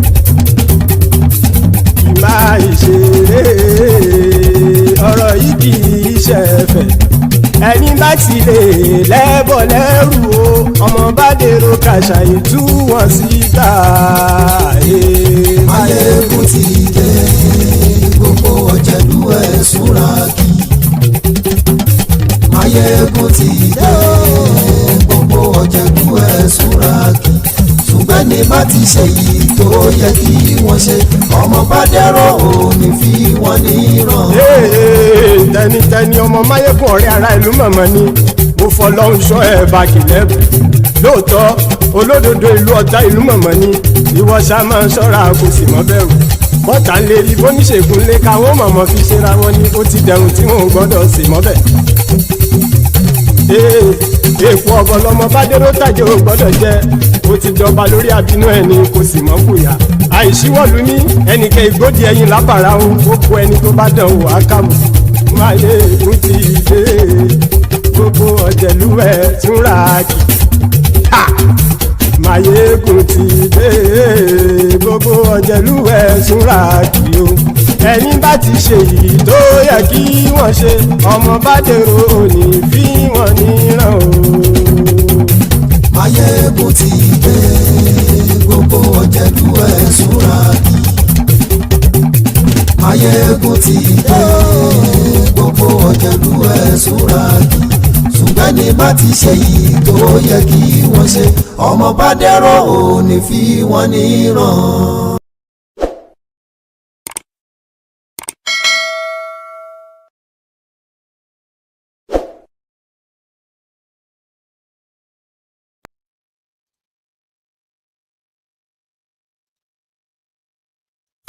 Allow the children it's okay. It's okay. Off your mind. It's okay. She off your mind.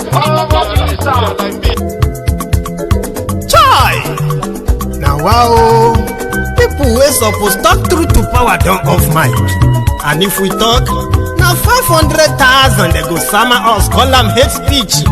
But fear not, Maiyegun don come. Him go torchlight every corner, nooks and cranny of all these bad people where they spoil our country.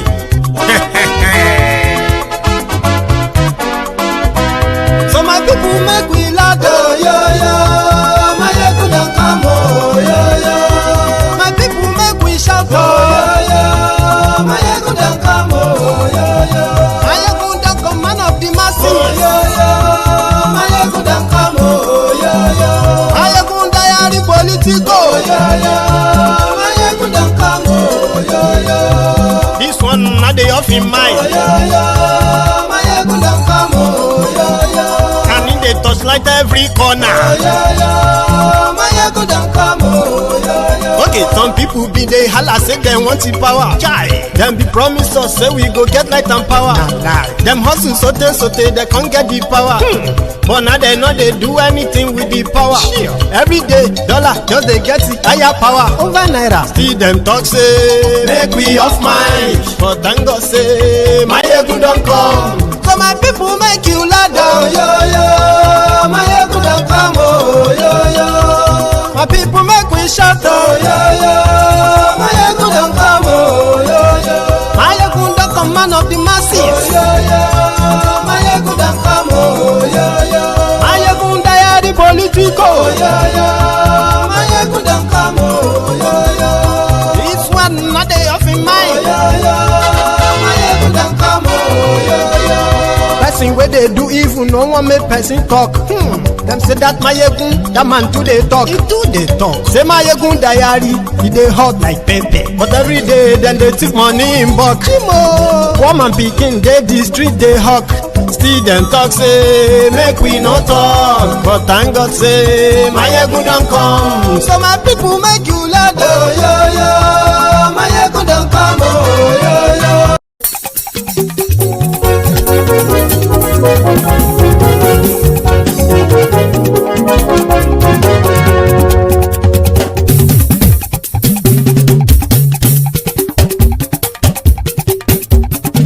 Maiyegun làwa mọ̀ làmọ̀ tó dòdòdò.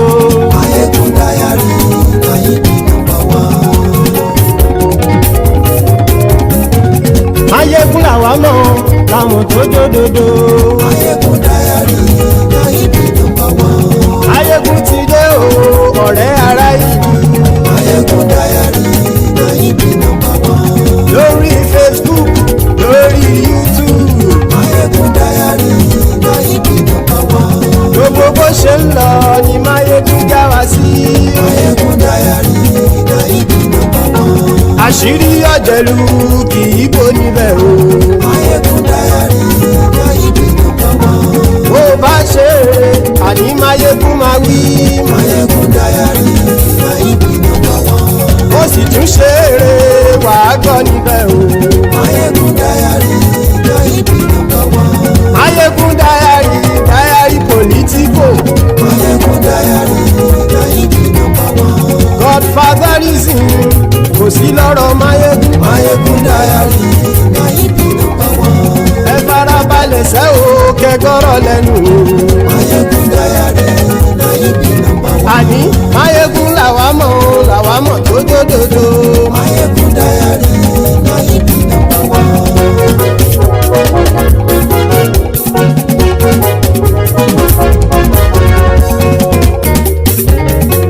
Àní ẹ̀sùn ràkì. Maiyegun ti dé. Maiyegun ti dé. Ọ̀jẹ̀lú ẹ̀sùn ràkì. Maiyegun ti dé. Àní ẹ̀sùn ràkì.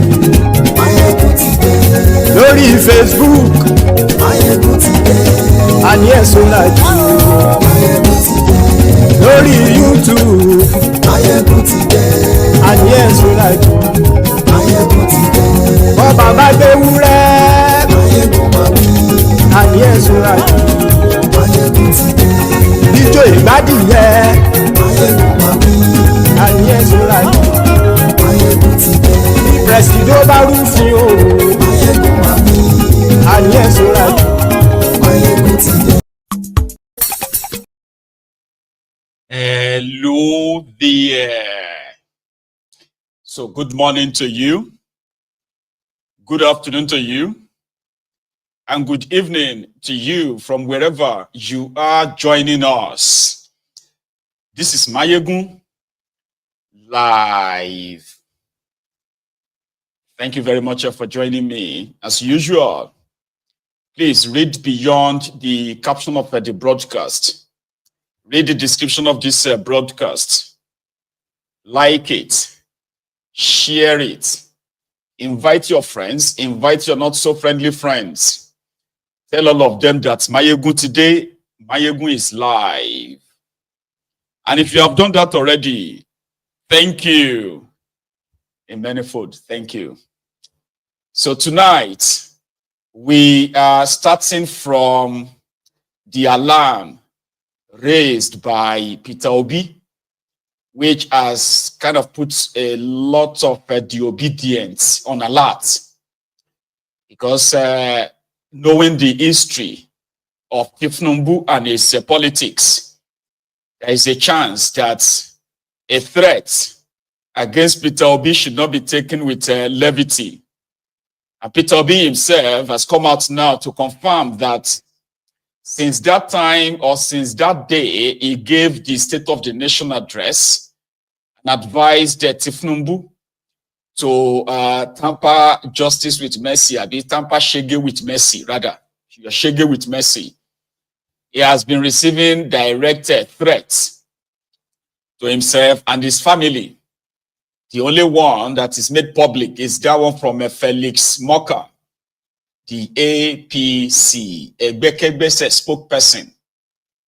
Meanwhile, on the other hand, the APC, the Akpanyo People's Congress, Al-Qaeda People's Congress themselves also came out to say, come on, man, don't be a snowflake. Nobody is threatening you.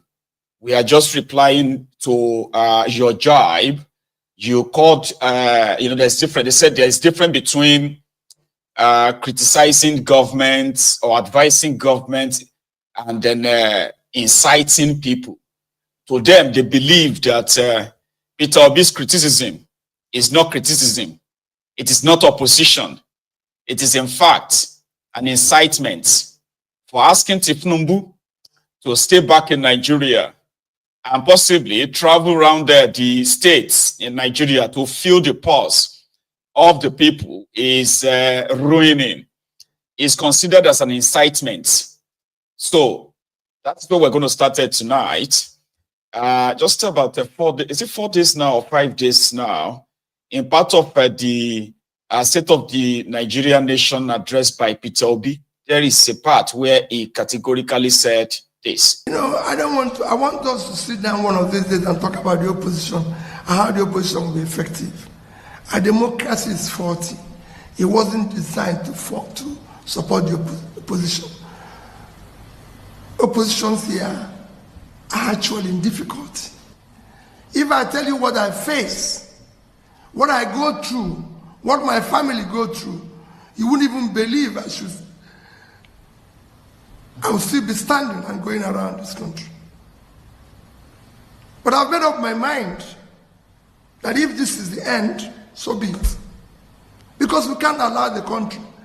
It is difficult to be in opposition in this country. Extremely difficult. Because everything is against you. People don't even want to see you. They don't even want to talk to you. I see colleagues that greet them at the airport, they don't even want to reply. Because they feel they don't want the government of the day to see you or see them greeting you. Your businesses, everything you're involved is being dismantled. That is not a country. We need to show more commitment to the future of our country. None of us is going to live here forever. So we must build a better society for our children. And to build this, some of us will take